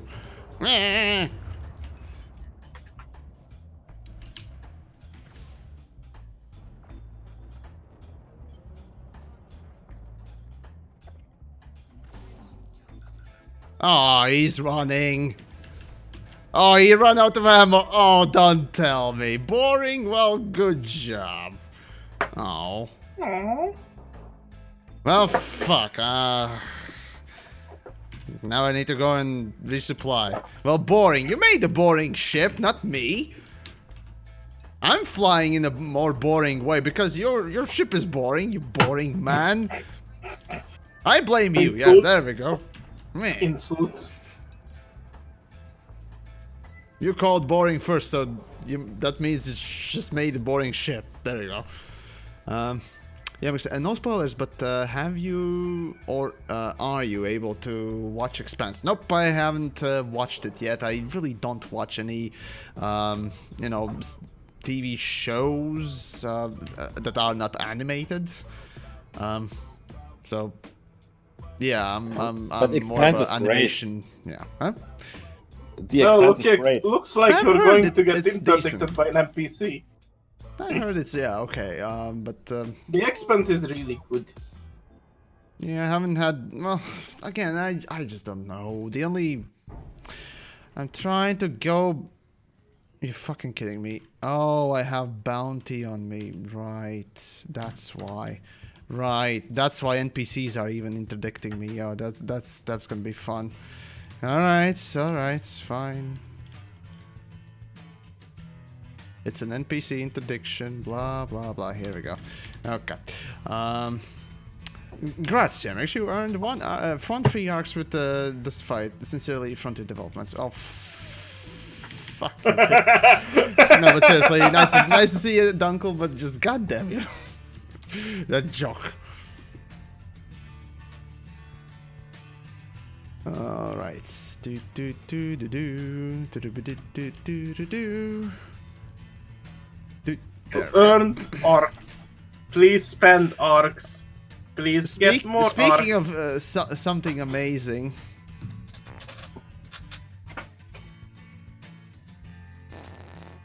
There we go. Yep. What?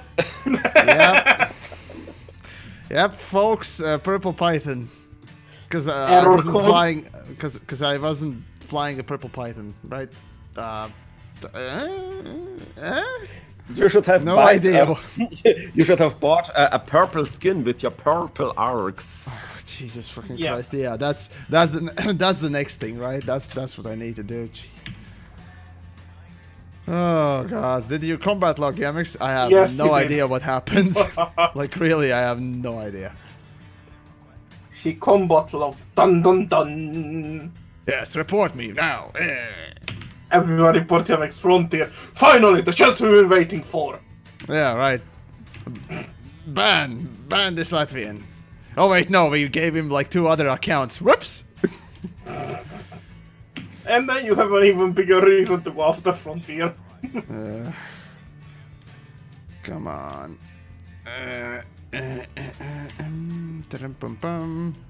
Here we go, and enter a station like a pro. Kind of. Like a Ow, TheYamiks? yeah, that's how you enter the station like a pro. There we go. Yep, sideways, side. Why did I even bother? I Yep. knew it wouldn't help. That's a TheYamiks landing right there. Hey, that's first of all an entry. This is a landing. There we go. It's part of a landing. Yeah. It's part of the TheYamiks schedule. Yep. There you go. There you go. Chucks, chucks, chucks, chucks, chucks, chucks. And off we go for the. Let's go with the last battle for this evening for this fifth anniversary of Elite Dangerous, which is basically being celebrated by doing nothing with the Elite Dangerous. Our developers are even. Hold on, I need to check Twitter real quick because I have a sneaky suspicion about one thing here. Buy the skins! Okay, that orca was okay. Our Frontier guys doing an anniversary stream today. I think they did around midday. They did, yeah, they did an early anniversary stream during, like, wait, yeah, they did it like 7 hours ago. So I guess they did it. But usually the big streams come in the evening. Not what? Okay, I mean, at least they did that. Well, there's at least the bright side, I guess.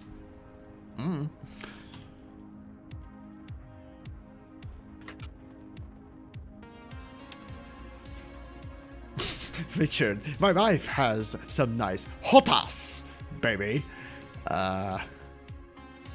Okay, good to know. I guess. Good on you. You can waggle her stick. God. The implications that come after that sort of a sentence, yeah, makes you think. Regardless, let's see who can I poke for the last battle of this. Okay, never mind. And it's Zerg. Okay, HCS. I better not pronounce that. I have even no idea how to. There is a Whatever. thing about Elite Dangerous's thing on the Twitter page. Hmm? They have a little picture. Let me send you this. Okay, they have a little picture. Yes, let me send you the thing. There, that's their celebration. No, that's not them. Or is it? Oh Yes, God! it is. Somebody is trying to poke me with a viper. Oh wait, no, he rammed me and I didn't even feel it, and he's barely alive. Boop and eat. It is the tweet. Yep, that's a plus one. Yes. Now I know Ghost. I know, but I don't think that was made by them. I think that was made by a fan, wasn't it? I saw I mean, that. it says our celebration post, so it must have been made by them. Hold on, no. They it would was have the post- numbers. No, it was posted on Reddit first. That's the thing. But only they would know these numbers. Infographic. No, Stuart posted it, but. Oh wait, no, it is Frontiers. Yeah, it is Frontiers thing. Okay, yeah, it is That's your Frontiers celebration. posted. All right. So these are the facts of Elite Dangerous. Okay, interesting. I'll put it up after the last fight. I mean, a proper fucking fight, not just somebody booping and running. Steve rolling. Yeah. Why did I think that? Oh, never mind. Yeah. There's an interesting infographic, if you will. I'll put that on the screen and as the last thing on the stream and what else. And we can discuss the details about that if we come to that. Right. Come on. Come on. Come on. Ah, here we go. Okay, who can I boop? And I swiggity swooty see something. I see In the Conda. I see. Yeah, screw it, I'll go after the Conda. There's Federal Corvettes. Well, whatever. Alright, here we go. A human security player. No, it is just a person from my own squadron, as a matter of fact. So, there you go. Swiggity swooty, I'm a-coming for that Conda's booty. There we go. Oh gods, what the hell? Okay, here we go. Oh, come here, let me boop you again. Boop, boop, boop, boop, boop, boop, boop, boop, boop, boop, boop, boop, boop, boop, boop, boop, boop. Let me. Oh Missed. no! Shit. Right, let's try it again. Wait, what? Oh, those are cops. Never mind. Runalatisk, okay. Anyways, I'm being shot by an NPC. Okay, I mean. Mobius sends their regards. Mobius. Okie dokie. Sure. Johnny Jitsu. Oh, Jesus. Jujitsu. No buy arcs, no. Everyone should Buying buy arcs is bad. Buying arcs is very bad. Like, really bad. So. Barnhard, hey, greetings to you as well. And I guess just about that, I guess, yes. Okay.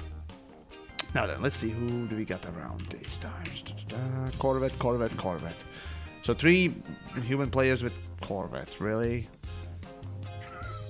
They are coming for I mean, it's more interesting to fight against than Ferdlands, that's for sure. But and Slam, what did you miss?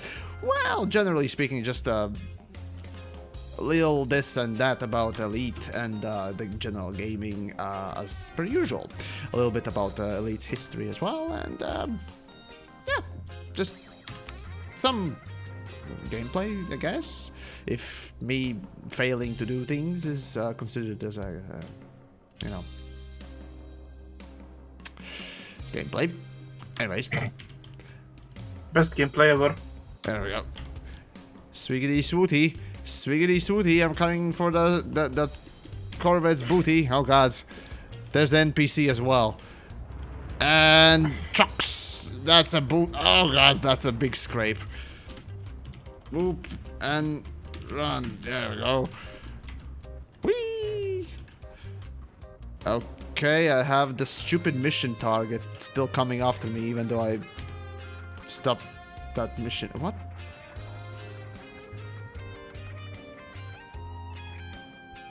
Is that stupid mission target is still following me like a fucking asshole? Oh well, whatever. It said something about the bounty in the No. thing. Oh wait, no. With the bounty In the like chat. yours, Yes. we should be closer, don't you think? Closer to my lasers. Huh. Okay. Okay. 5,000 Okay. credits. This is Worth it. stupid and yeah, 5,000 credits. That's such a big bounty. Because of course, I want a fleet carrier in 2021. Well, I don't want them at all. But that's We want just me, you TheYamiks. know. We want TheYamiks carriers. I've been quite interested in them for some time, but then no, not anymore. So I really wonder what their use will be. Oh, We'll no. put all of our YamiKs in them. We got and a then- cutter, and we have a type 10, and oh gods. Please tell me that Python is a player. Oh gods, that's not a player. And the salt the YamiKs generate will fly the ship. Self-sufficient ships. Let's see what else we got. Please tell me. No. Oh, come on. Not a single Kill interesting the shit. YamiKs. Well, yeah, oh, whatever. Fine. Here we go. We got a cutter. Okay, fine. Wild dog, so Fun. be it. Let's see if I can Fun, poke fun, that fun. cutter. Alright, here we go.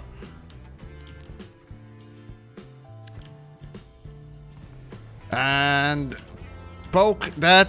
There we go. That's the poke and run. Yeah, here we go. Wait. Run. Leg it. Leg it as much as possible. Yes. Whee. YamiKs, the brave. Yes. Do. What is he doing? I have no idea.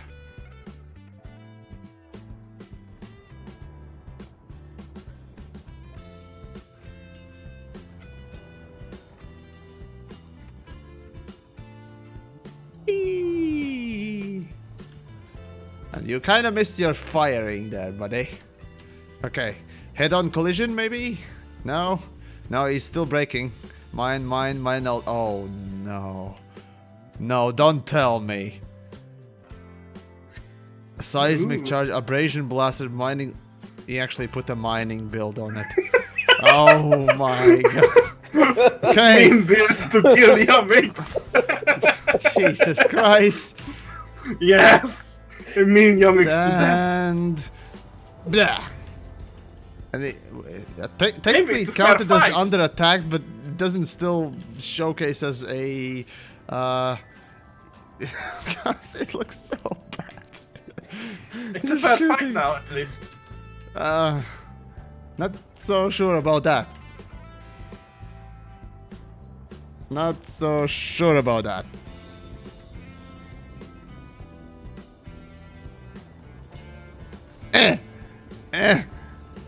Yes.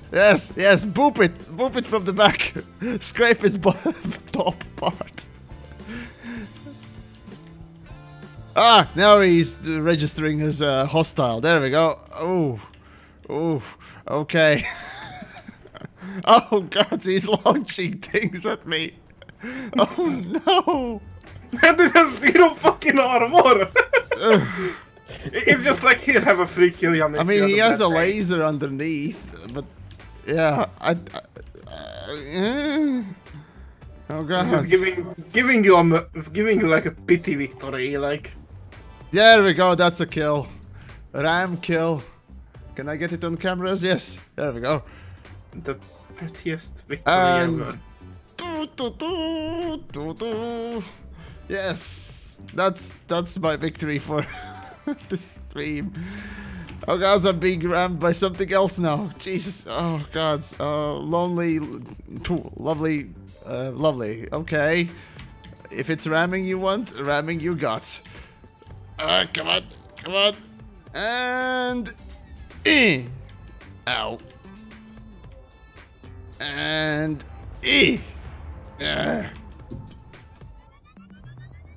are you? Come on. Much to the Corvette. Come here. Come here. Come here. I'm gonna get those shield things. Oh, God. Come on.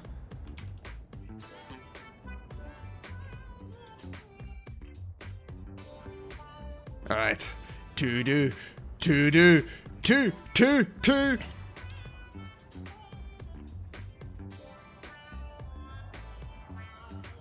Oh boy, that damage, yes. All right, come on.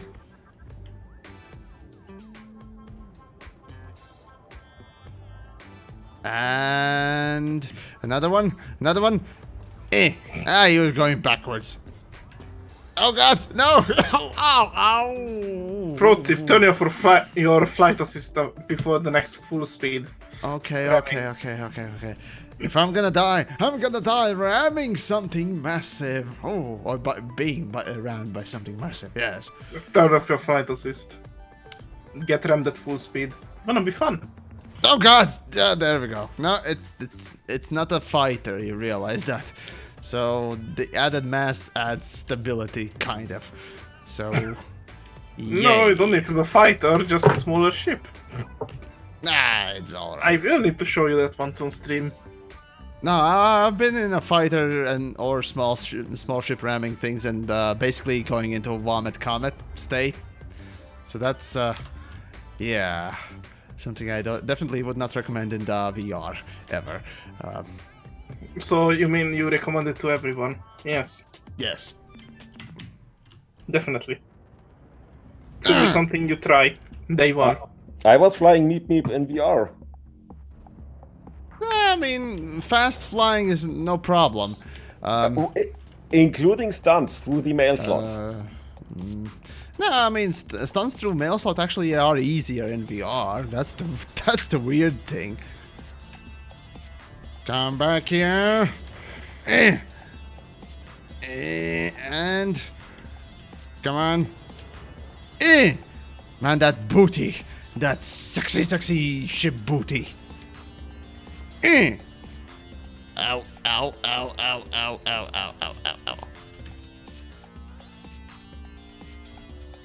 And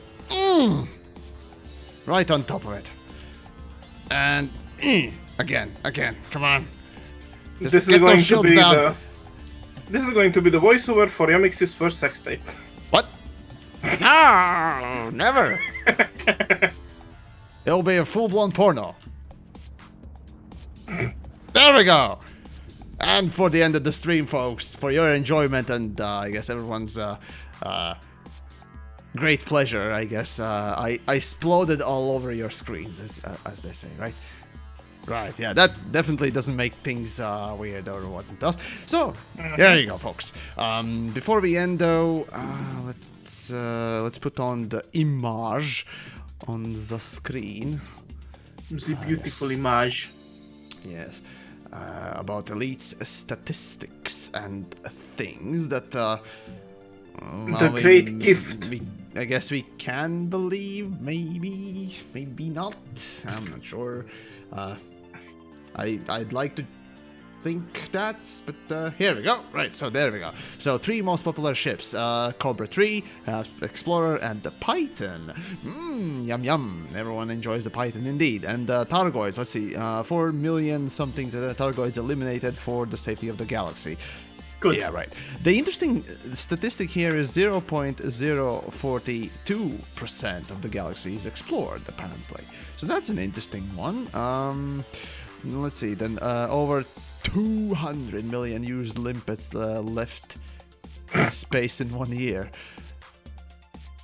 Well, I mean, if they were to be less suicidal, then that number probably would be lower, but well, whatever. Only know. 2.8% of all. I was about to say that. Yeah, so it's it's a thing. After that, we have missions completed in 2019. That is 66 million. 666. Okay. More than 4.9 trillion credits donated in charity missions. Okay. The minor factions with most presence in the galaxy. Wolf something something. Let's see. 240 in-game assets. Sorry, in-game assets. Let's see. SS Interstellar PLC. Let's see. There are 4. Let's see. No, that's million. That's billion and that's trillion, right? So 4 trillion Milky Way residents. Okay. Apparently 6.6 trillion total galaxy population, and yet we only know barely, let's say 100,000 between all three, platforms as actual players. That number kind of is useless, but whatever. I'm Actually, thinking that's like NPCs. probably should take down the overlay Like here. All right, population. so total rebuy cost for commanders 6 trillion 979 million for billion and 89 million credits. So that's an interesting one. Longest distance traveled in a sidewinder.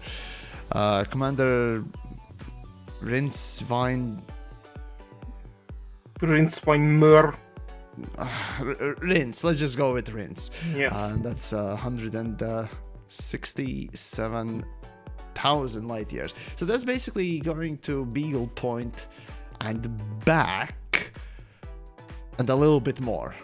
Oh wait, no, that's Beagle Point and back and to the center or to Colonia, basically. So that's not really that far.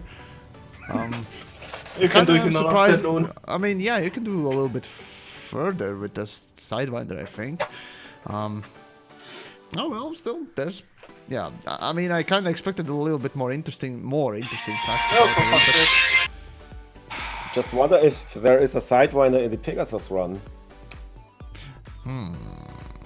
Well, in any case, yeah, let me put overlay back here, right? And yeah, that pretty much is about it on today's little escapades and streams and all that stuff. So hopefully you guys enjoyed and whatnot else. So I'll see you then this week sometime again.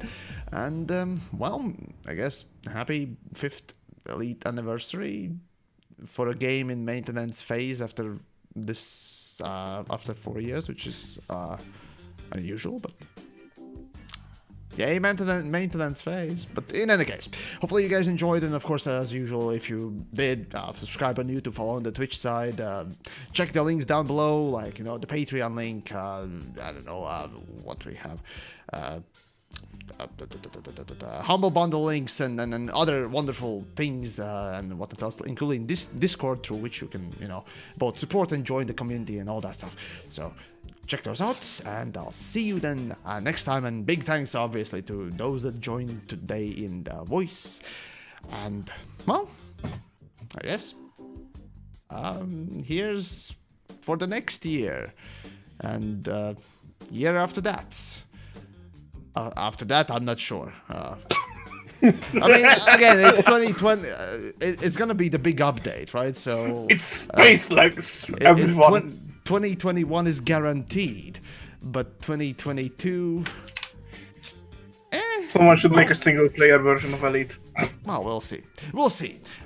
In the meantime, Yes. I'll just hold on. I'll just sit here and just for your enjoyment, do this. So, thanks for watching once more, and I'll see you then some other time.